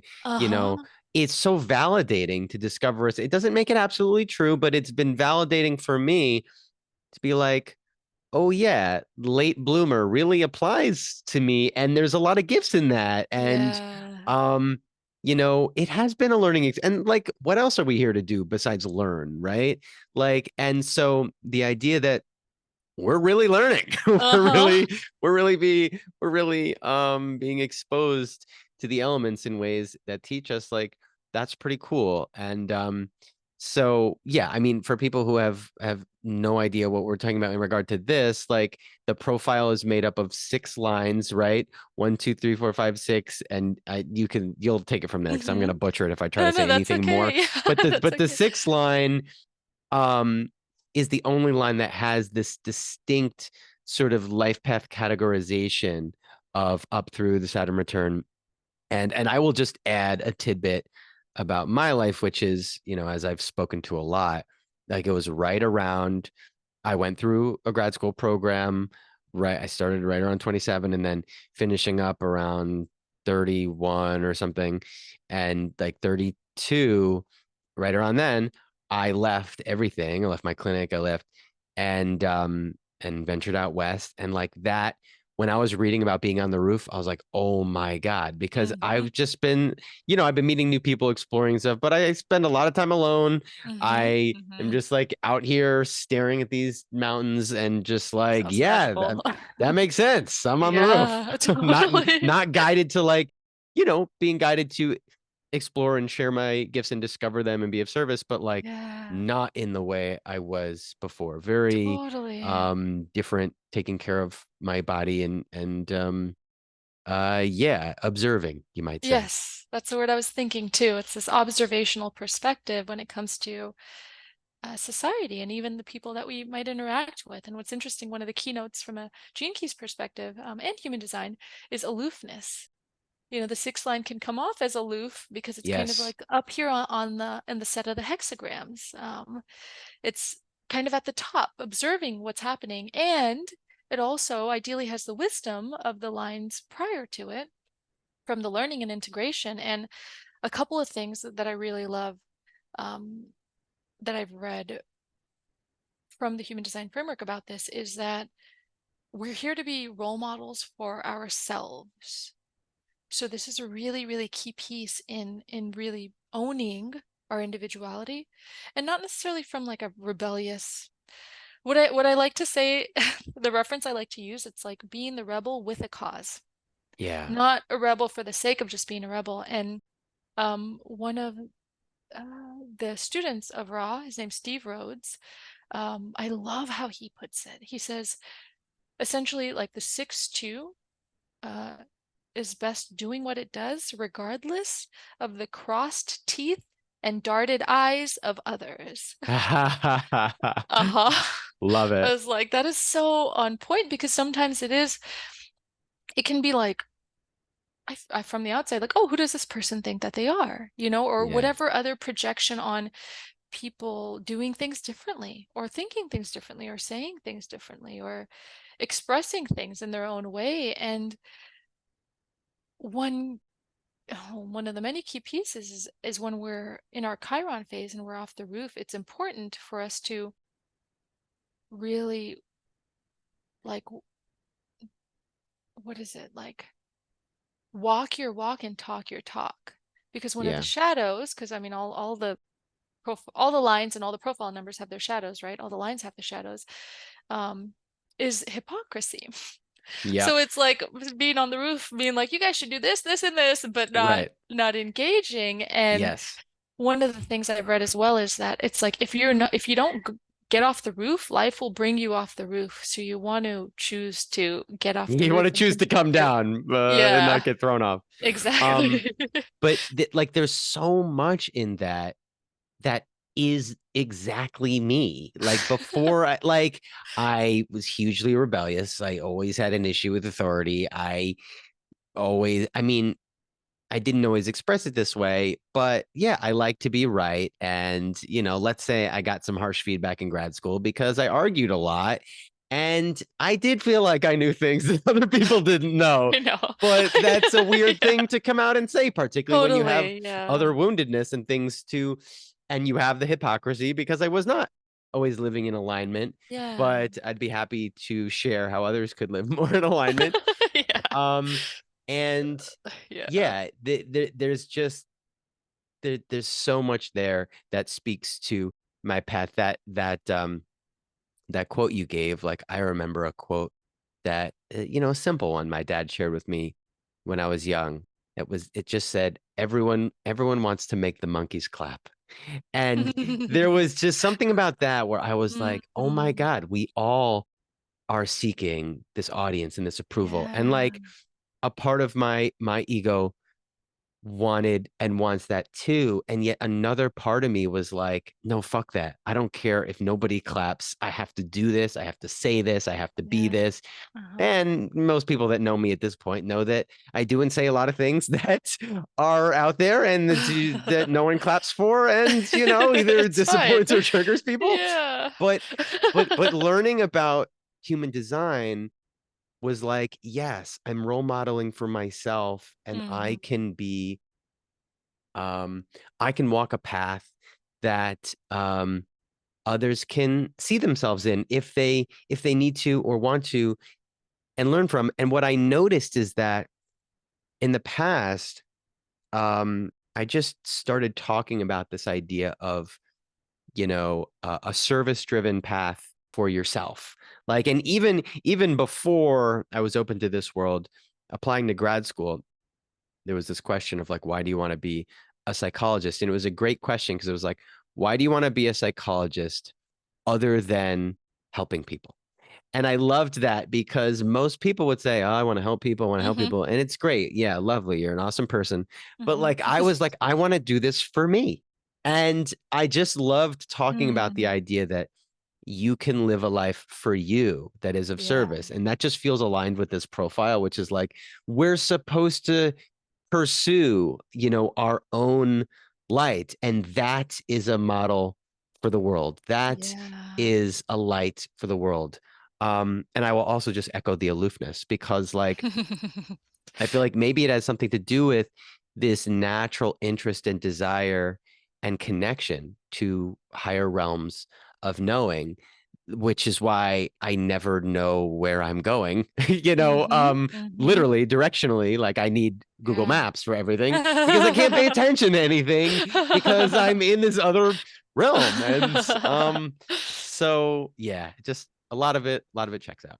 Yeah, it's funny. I was talking to a really great and talented 1/3 projector. Like when I was in Bali a few years back, I connected with her on Instagram, and one of the things she was saying about the 6/2, she's like, yeah, it just kind of feels like you guys are like just over there somewhere, like you're here, but you're also we can talk to you, but we can't access you. We can't really fully connect. And I'm like, oh, that must be so interesting being on the outside and experiencing that from that Yeah, and I've perspective. often felt A, like it didn't fit in, and A, like it was hard for me to connect to people, although, my main gifting happens to be the intimacy one, Yeah, so it's like I do have that 69. innate capacity to connect, and at Totally the same break down time, barriers. yeah, at the same time, Mhm. I've needed to be like on the outskirts, like looking Uh-huh. from a bird's eye view or whatever. Uh-huh. Um, Yeah. so I mean, we could talk about the profile alone for another hour, but Yeah. so why don't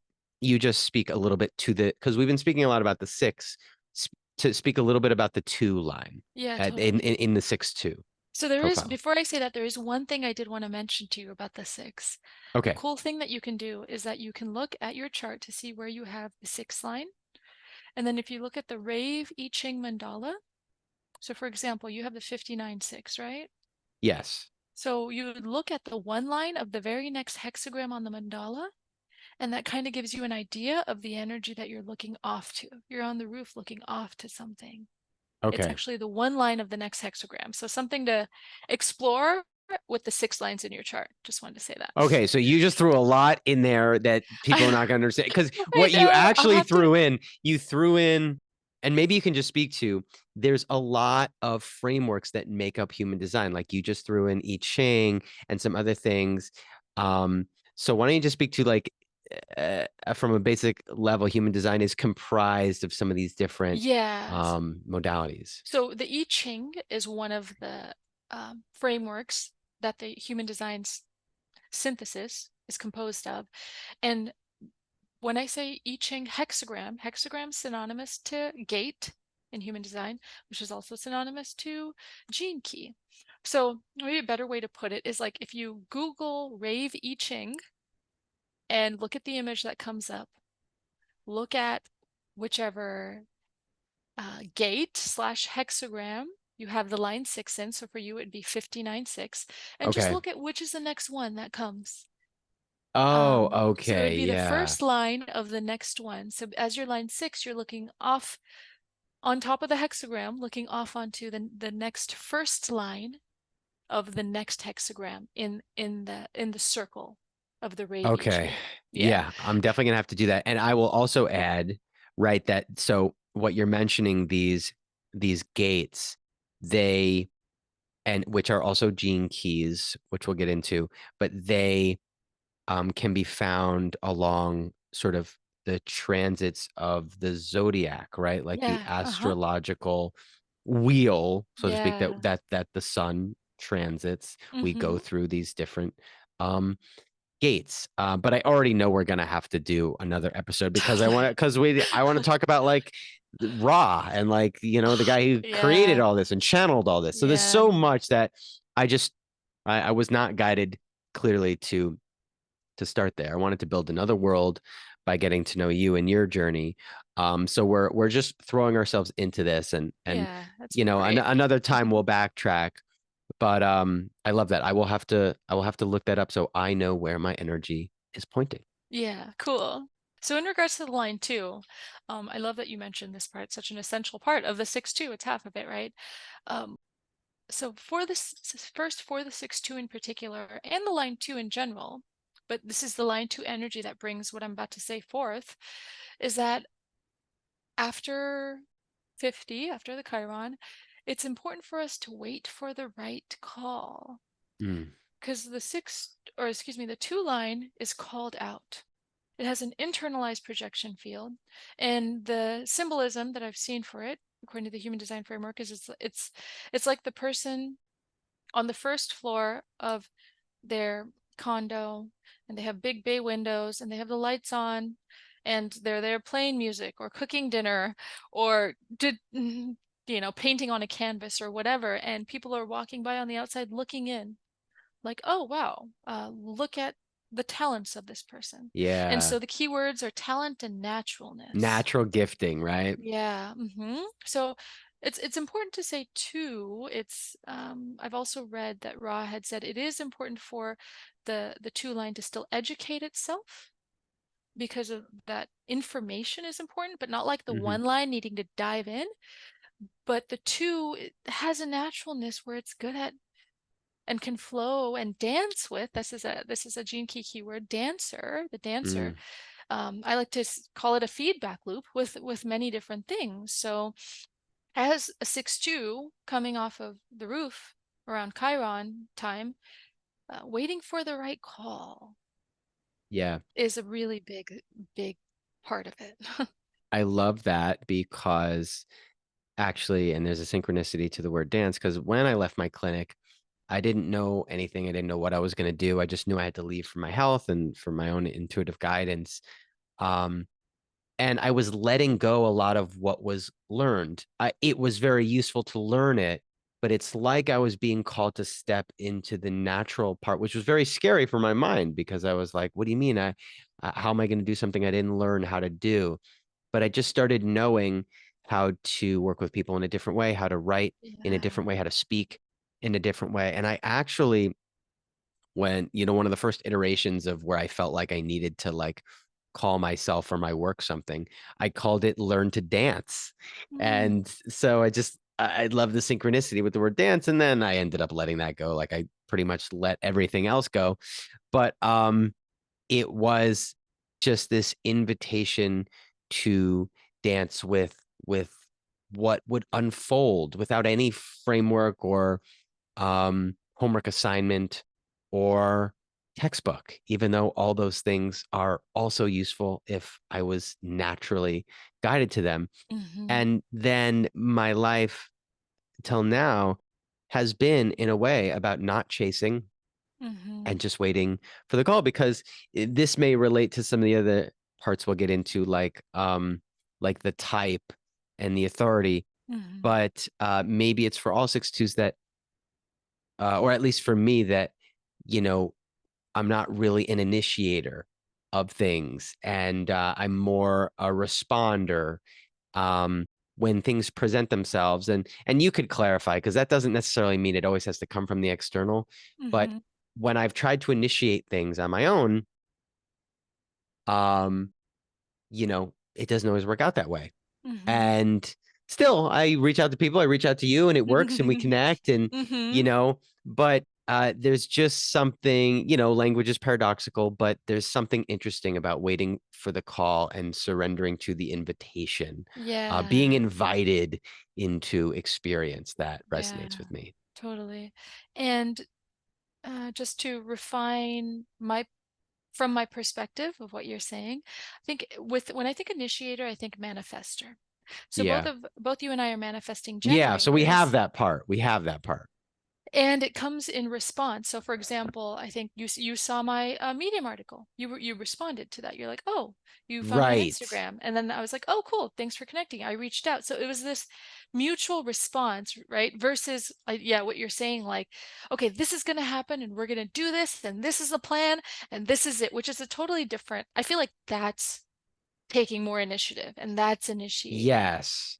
It's and tricky with the language, right? Because totally, like, it's because nuanced. I get caught in my own head. It's like, wait, but I am an initiator. Like I reach out to people, but Uh-huh. it's nuanced. It's like reaching out based on some sign Uh-huh. or Uh-huh. signal That we're that this is responding to. aligned, rather than the Yeah. mind-based creation of like, I want to Uh-huh. make this happen, so let's do it. Totally.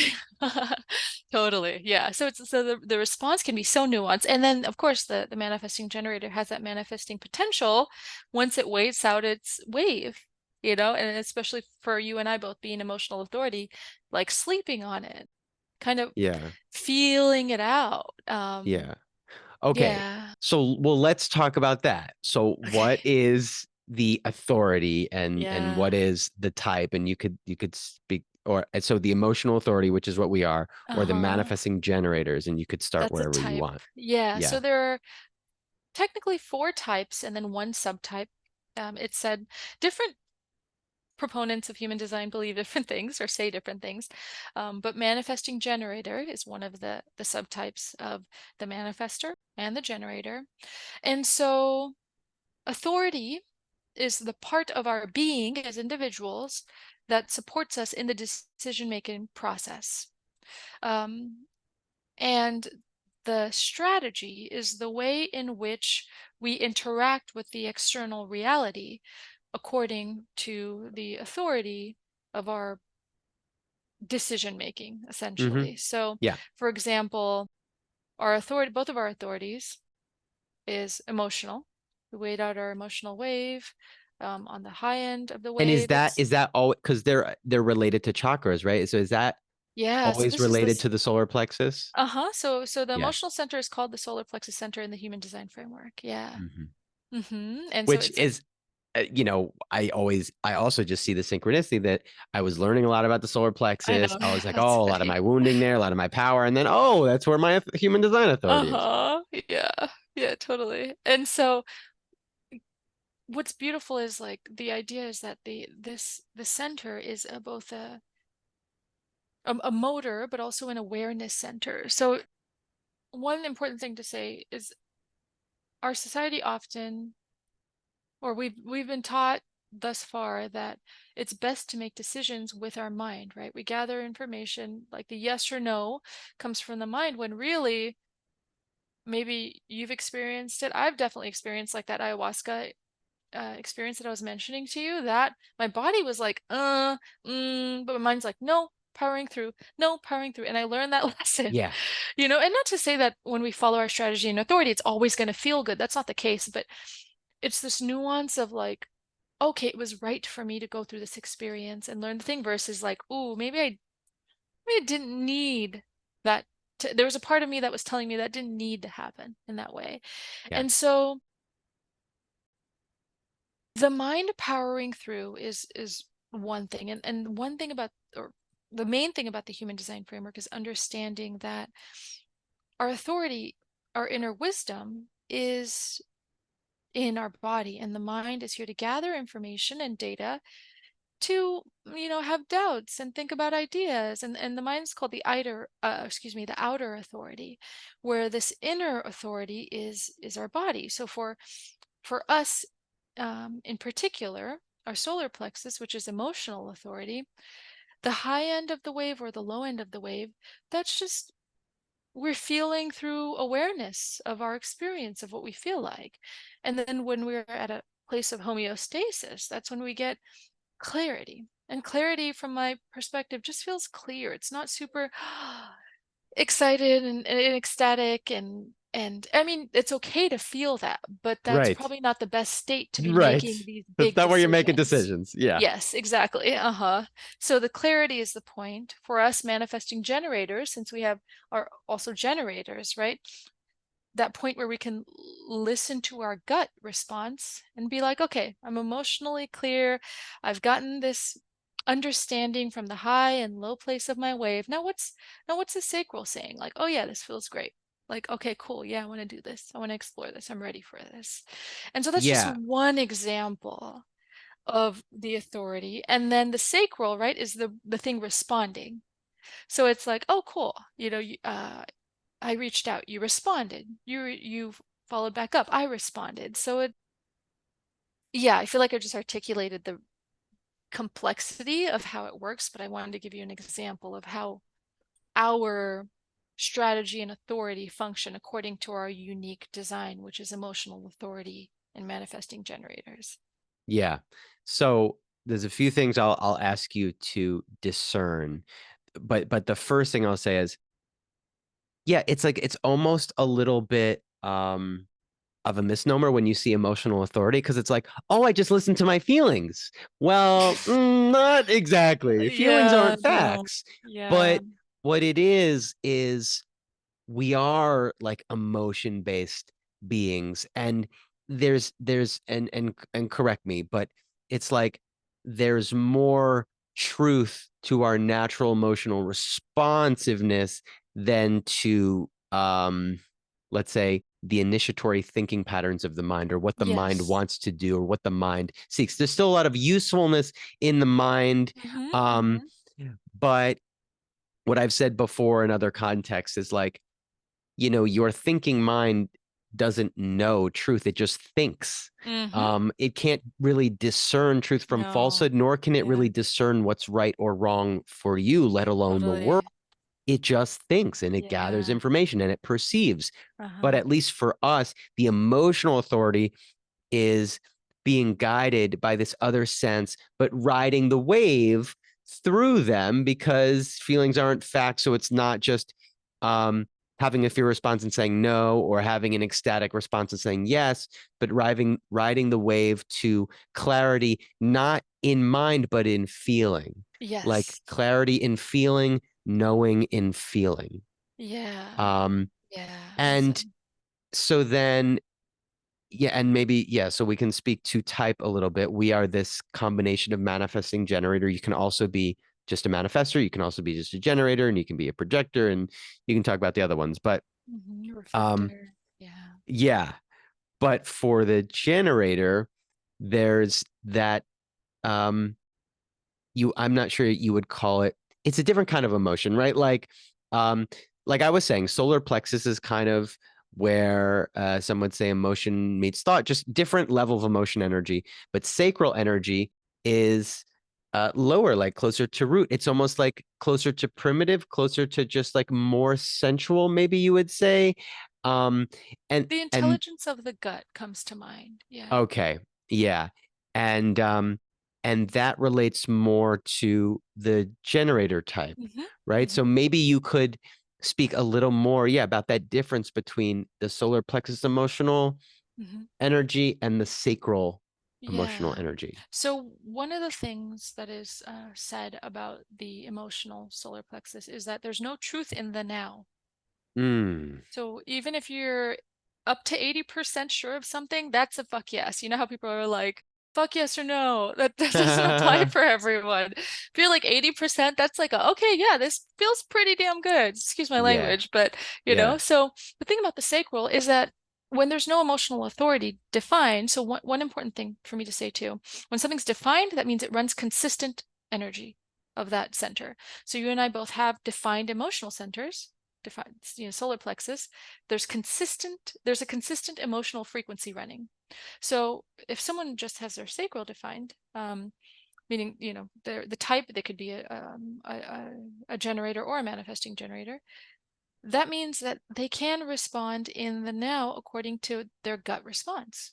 Mm. And one exploration that I do with my clients, I'll ask them yes or no questions. So the generators need yes or no questions. And I'll go through a series of yes or no questions of things that they like and dislike, and I play around with, okay, how does it feel? Usually the things that are yes feel expansive. They feel like, oh yeah. And when we're emotionally clear, we're not on a high or low, we can ask ourselves yes or no questions, because we're also generators, right? Manifesting generators. We can ask ourselves these questions and we'll get a somatic response. And I've kind of started training myself in doing this of internally, when I'm like trying to process something, asking myself like, okay, does this, you know, do I want X, Y, and Z, and see if it feels expansive or contractive.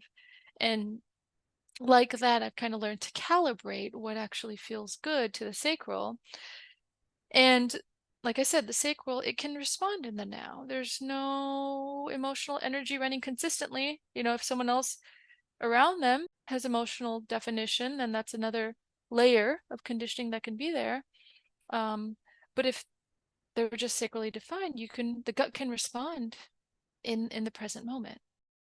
Okay. So I'm gonna reflect this back because I'm having some like some synchronistic thoughts about Cool. this. And for everyone who is lost, like, yes, this is a more advanced, we just launched it to like an advanced human design class, but that's okay. It's fun for me. Yeah, and um I think they'll be on for the ride. I have a feeling, yeah. whoever's listening.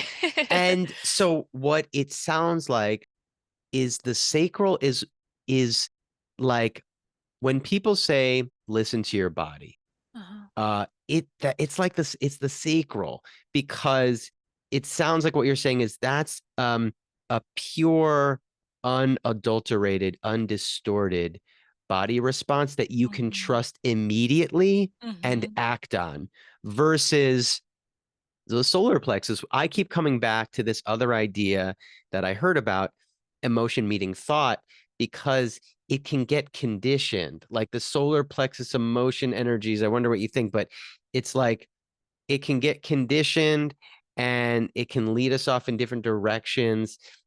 It can be influenced by things that are not necessarily our body's truth that we need to ride out. Would you does that resonate or would you say it differently? Yeah, I think what you're saying is kind of overlapping uh, principles of human design, but also the very real human experience that people tend to have with emotions and the fluctuations around emotions and the things that we do from an emotional place. Is that right? And you're Yeah. saying how the two, yeah. So I think according to the human or considering the human design framework, the word conditioned, I wouldn't necessarily use that word only because conditioning happens when you have an open center and you're receiving conditioning So from yeah, it the means outside something very world or specific in yeah, human yeah. design, and Uh-huh. I'm just kind of throwing it in there. I Yeah. use that to mean I often use that to mean like the conditioned beliefs we hold about Okay. ourselves as within the Like our world and program.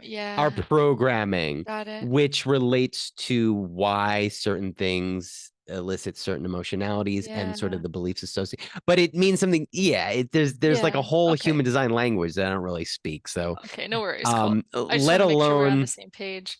yeah, let alone the defined undefined piece, Yeah. Okay. which I have I'm defined in everything except for one. Well, okay. Um I'll have to see your chart. yeah, Um, like so I'm like totally defined. Like maybe you could speak a little bit to that, just the yeah. again to the defined undefined. I did want to answer your question though. The Yeah, okay, question go that you ahead. had. Yeah, yeah. Um, so yeah, I think you're touching on something really important around like the word used, yeah, conditioning or programming around our emotions and being emotional beings. And one of the things that really helped me after learning human design, I thought something was wrong with me. I thought I was, and I'm conscious of not using these words lightly, but also not pathologizing myself as well. But like, I considered like, oh, what is people or what are depression symptoms or like what are symptoms of being bipolar and all these labels on really with like having the 36, the emotional crisis. This framework taught me that there's nothing wrong with being or experiencing dark nights of the souls. There's nothing wrong with being in states that just feel down and low. And especially growing up, neither of my parents were emotionally defined. I was the one with that frequency. So I didn't really see it mirrored. My mom's a generator. She's not emotionally defined.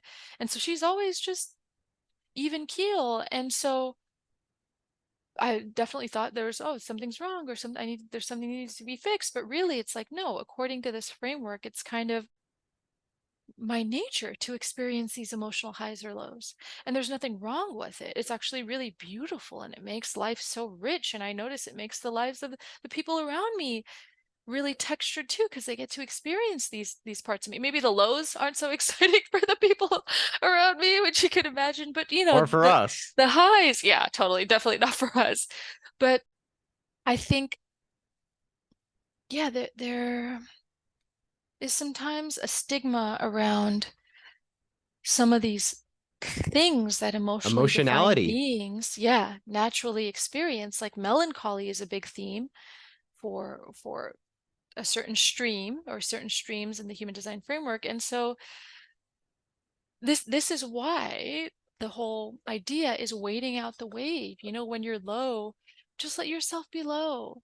Like let that energy move and find different ways for it to move. And this different teachers think differently about this, but one of my previous teachers, she's my friend now, she was my coach. She studied physics. I think she has her master's in physics, but one of the things she says is that waves can interact with and interrupt other waves. So she talks about the emotional wave and she's like, people say you have to write it out. Yes, but you can also do other things to kind of counteract the energy of it. So there are different ways that you can. Yeah, you don't literally just have to sit there. There are Yeah, self-care practices for a reason. totally. And, Uh-huh. I resonate a lot with what you say because I have always been a super moody person and I had a lot of emotional intensity as a kid and I received a lot of diagnostic labels as a kid. And Mhm. then I trained in clinical psychology and ultimately I left that field, even though it's still a part of me, because I couldn't really get behind this label game, um, which did seem to um, limit the possibility and potency in what shows up in our Mhm. emotionality, how it's fuel for different things, how we do need to write it out, not just tamp it down with pharmaceuticals. Yeah. It doesn't mean we're not here to grow and experience love and transmute things so we don't have to just like live in depression and fear, which is how I lived for a while. But it does honor and validate the emotional ride Mhm. that we have been on. And you mentioned you would say emotionally defined. So that means that's like having the emotional authority and again having that defined versus undefined Mhm. area. Mhm. Exactly. Yeah. Yeah. So like defined and undefined is a lot about how we can relate to other people, right? Mhm. And know what is ours and what is theirs. And Yeah. is so the to clarify the idea about being more permeable and open to taking on other people's emotions or borrowing other people, that's undefined, right? Mhm. Yeah. Correct.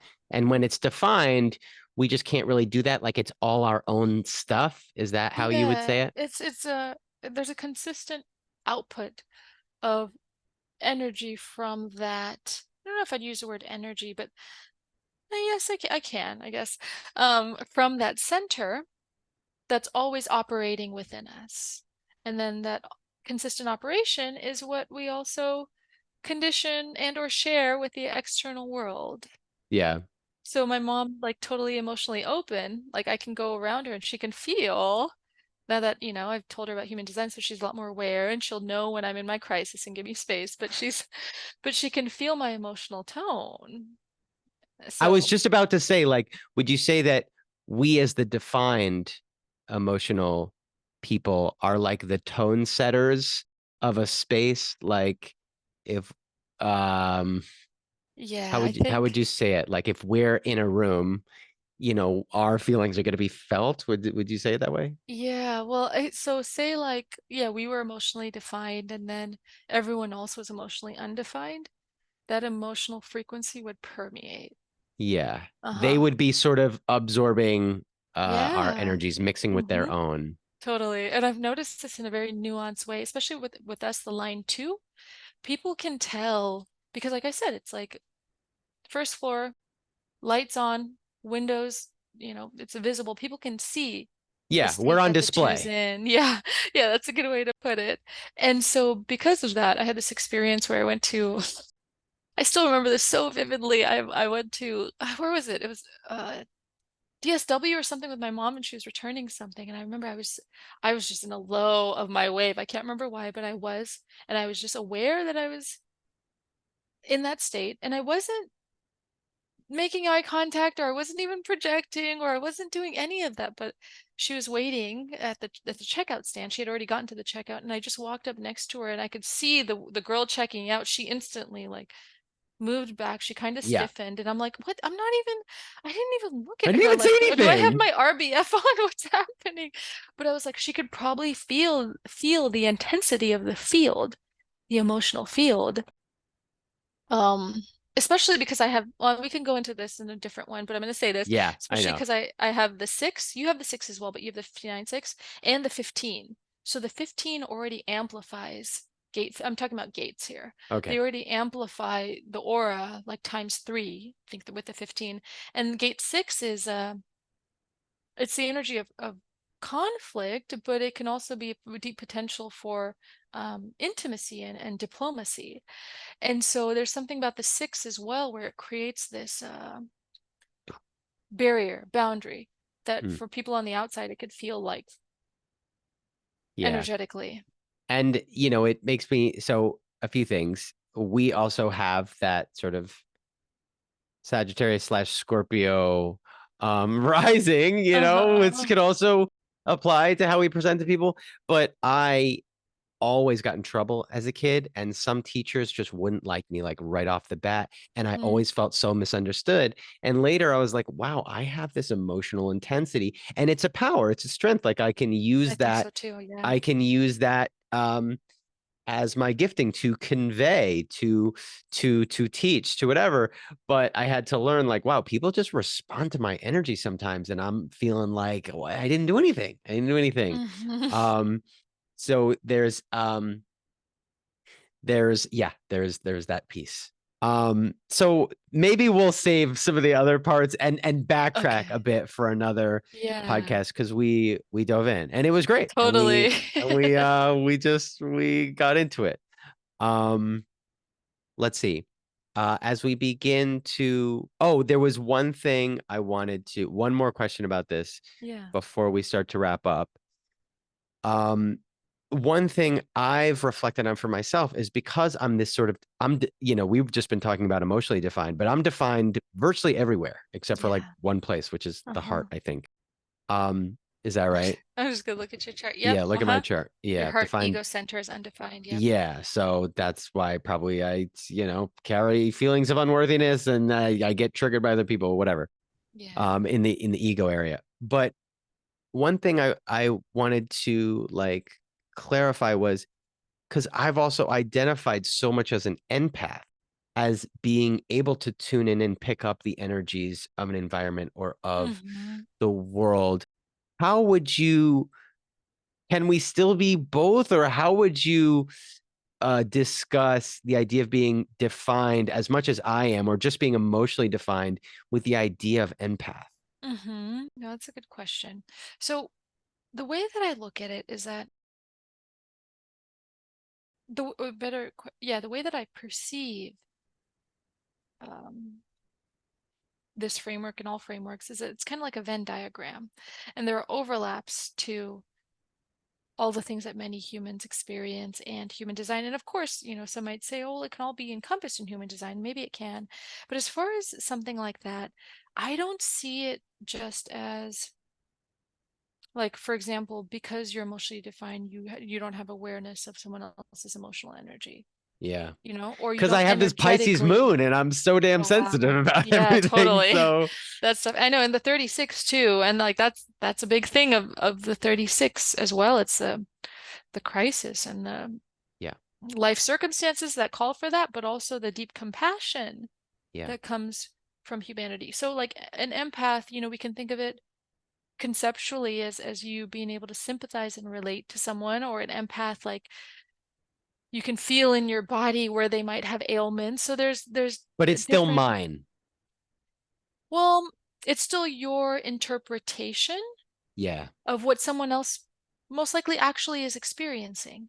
And Yes, it maybe could that still be attuned. interpretation, Yeah. yeah, exactly. Attune's a great word for it. And maybe that attunement can manifest in different ways in the way that you are an empath. Does that make Yeah. sense? Does that answer your question? Yeah. Okay, It's cool. such an interesting exploration for me, because I've always felt and do feel that one of my strongest gifts is being able to attune to others' emotionality. And I actually felt I needed to set boundaries, because um that can lead to some interesting situations when you're a psychologist, and you're Oh sitting in a yeah. room with people all day, and you're Hmm. taking on that stuff. But it has helped realign my own unique conception of that for me, which is not how others necessarily might talk about it, are just, oh my God, I'm taking on everyone else's stuff. Like, Hmm. it seems, and when I reflect on myself, I'm like, that's not exactly what it is Hmm. for me. Like, I always feel a kind of clarity in my own sense of being, my emotional sense of being. It's just that sometimes that sense is very intense, and sometimes I understand or can attune to what others are feeling. But yeah, there does seem, it's a, I guess it's a little more naturally boundaried for me, Mm. maybe. Mm-hmm. Yeah. And I think the awareness of that too. So like even from a conditioning perspective, perhaps you can think of like, oh, is this energy actually mine or is it someone else's? Did I Yeah. not feel it until they came in here? Or is there actually something here for me to look at that's being triggered? There's so many ways to interact with that inside of us. And one thing that's coming to mind, which is important to consider for the line too, one of the shadows is blame and denial. So there Mm. can be an inclination to like, oh, it's that person who came in X, Y, and Z and their energy was blah, blah. So now I feel like Right. this, Right. which was probably true. Maybe they did come in like that. And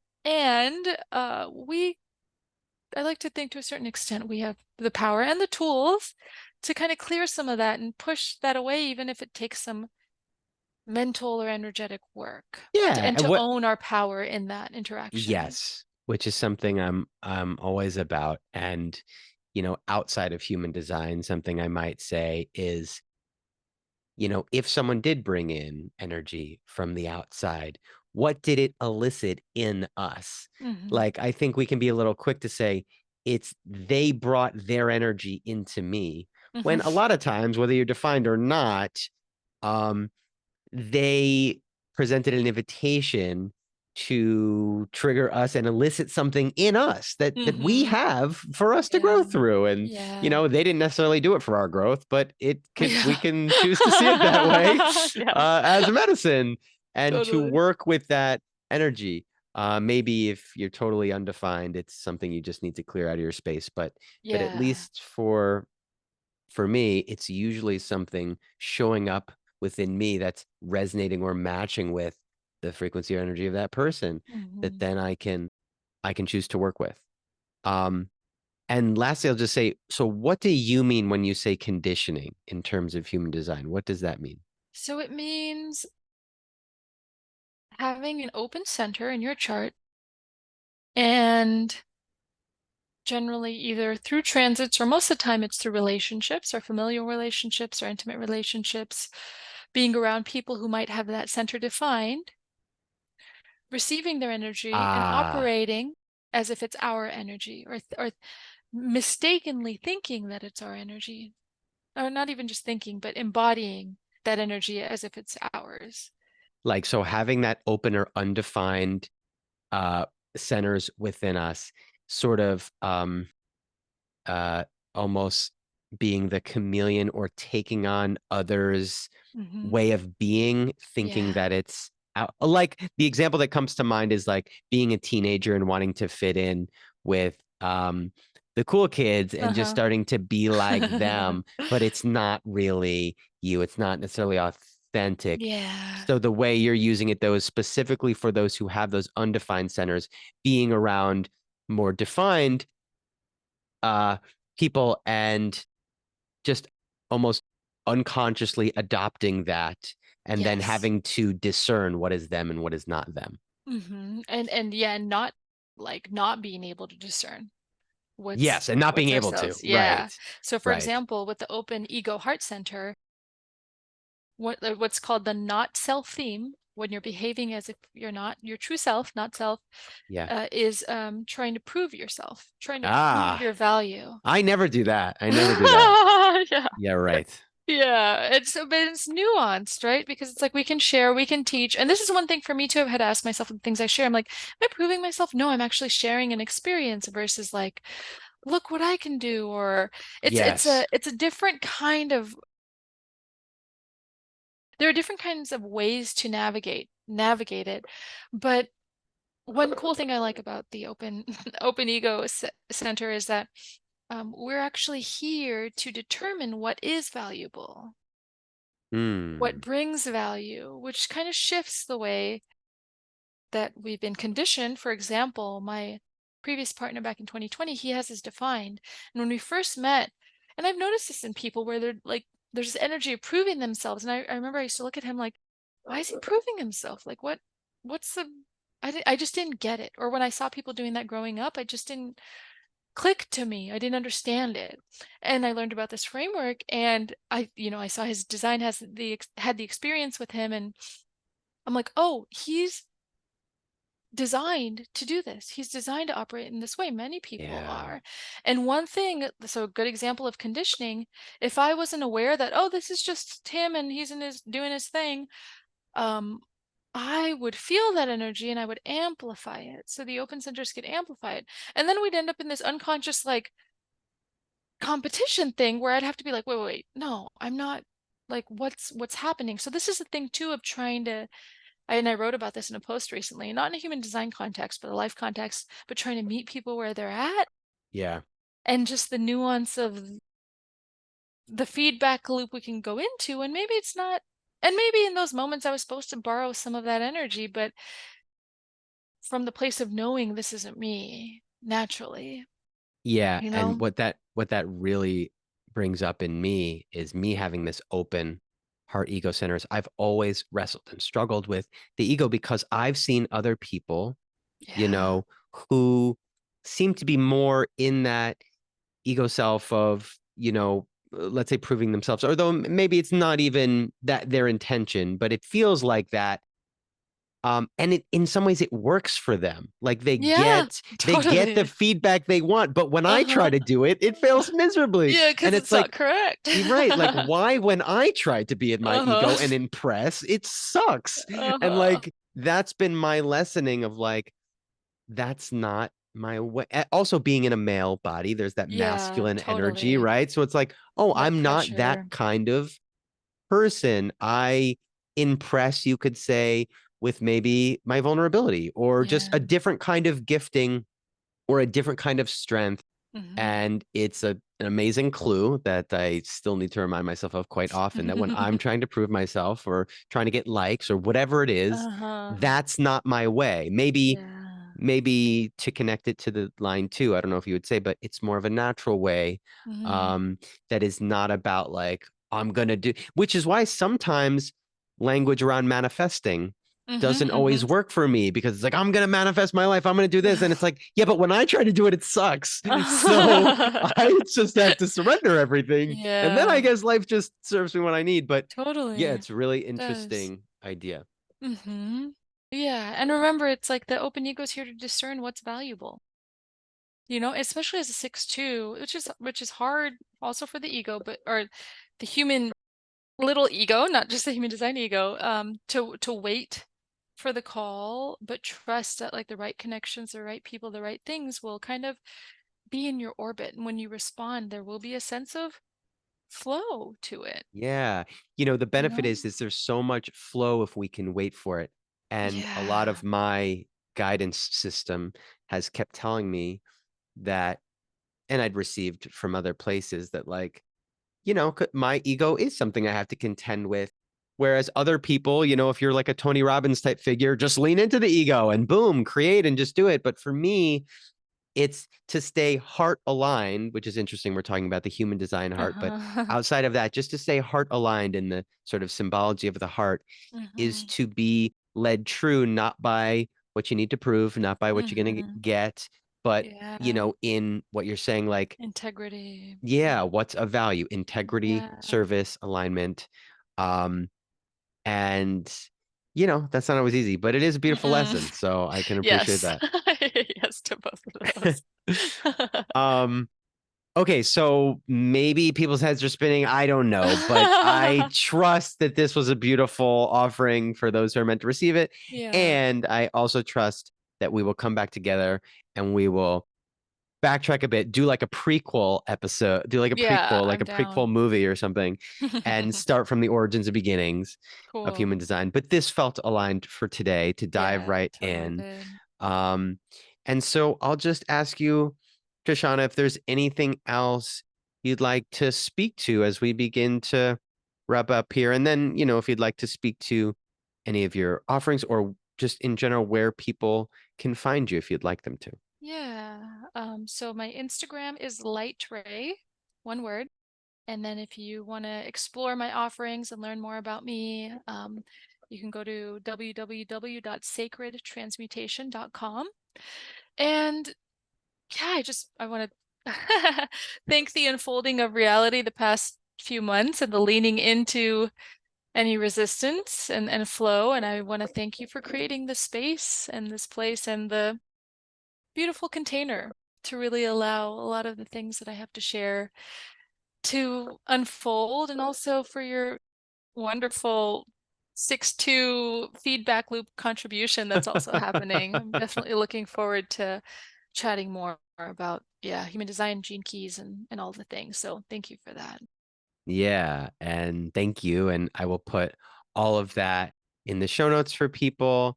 I am so grateful for the connection, as I am grateful to Spirit for guiding me to connection. It's another thing I haven't been able to force, but so when it happens, it's very beautiful. Yeah, totally. And yeah, meeting other 6-2s. It's like really meeting, what did you call it? Your fractal family, like Yeah. meeting some of your tribe and be like, oh my God, there's Oh, other people like me out there. yeah, Um, exactly. it's cause yeah, Yeah, sometimes you it's feel quite reaffirming. like an alien, and Totally. Totally. literally or otherwise. Uh-huh. Probably And both. yeah, so grateful for all that. Grateful for this conversation. We explored quite a bit. I This know. is like I we've know. probably gone over 2 hours. Totally. Um, Yeah. It's but it was great funny. for me, so I trust it'll be great for other people because that's my way. That's my way of discerning. Um, and I too am excited to continue chatting in all the ways that we're meant to. Oh, gratitude. Well, thank you so much again, and I know we will talk again soon. Yeah, definitely.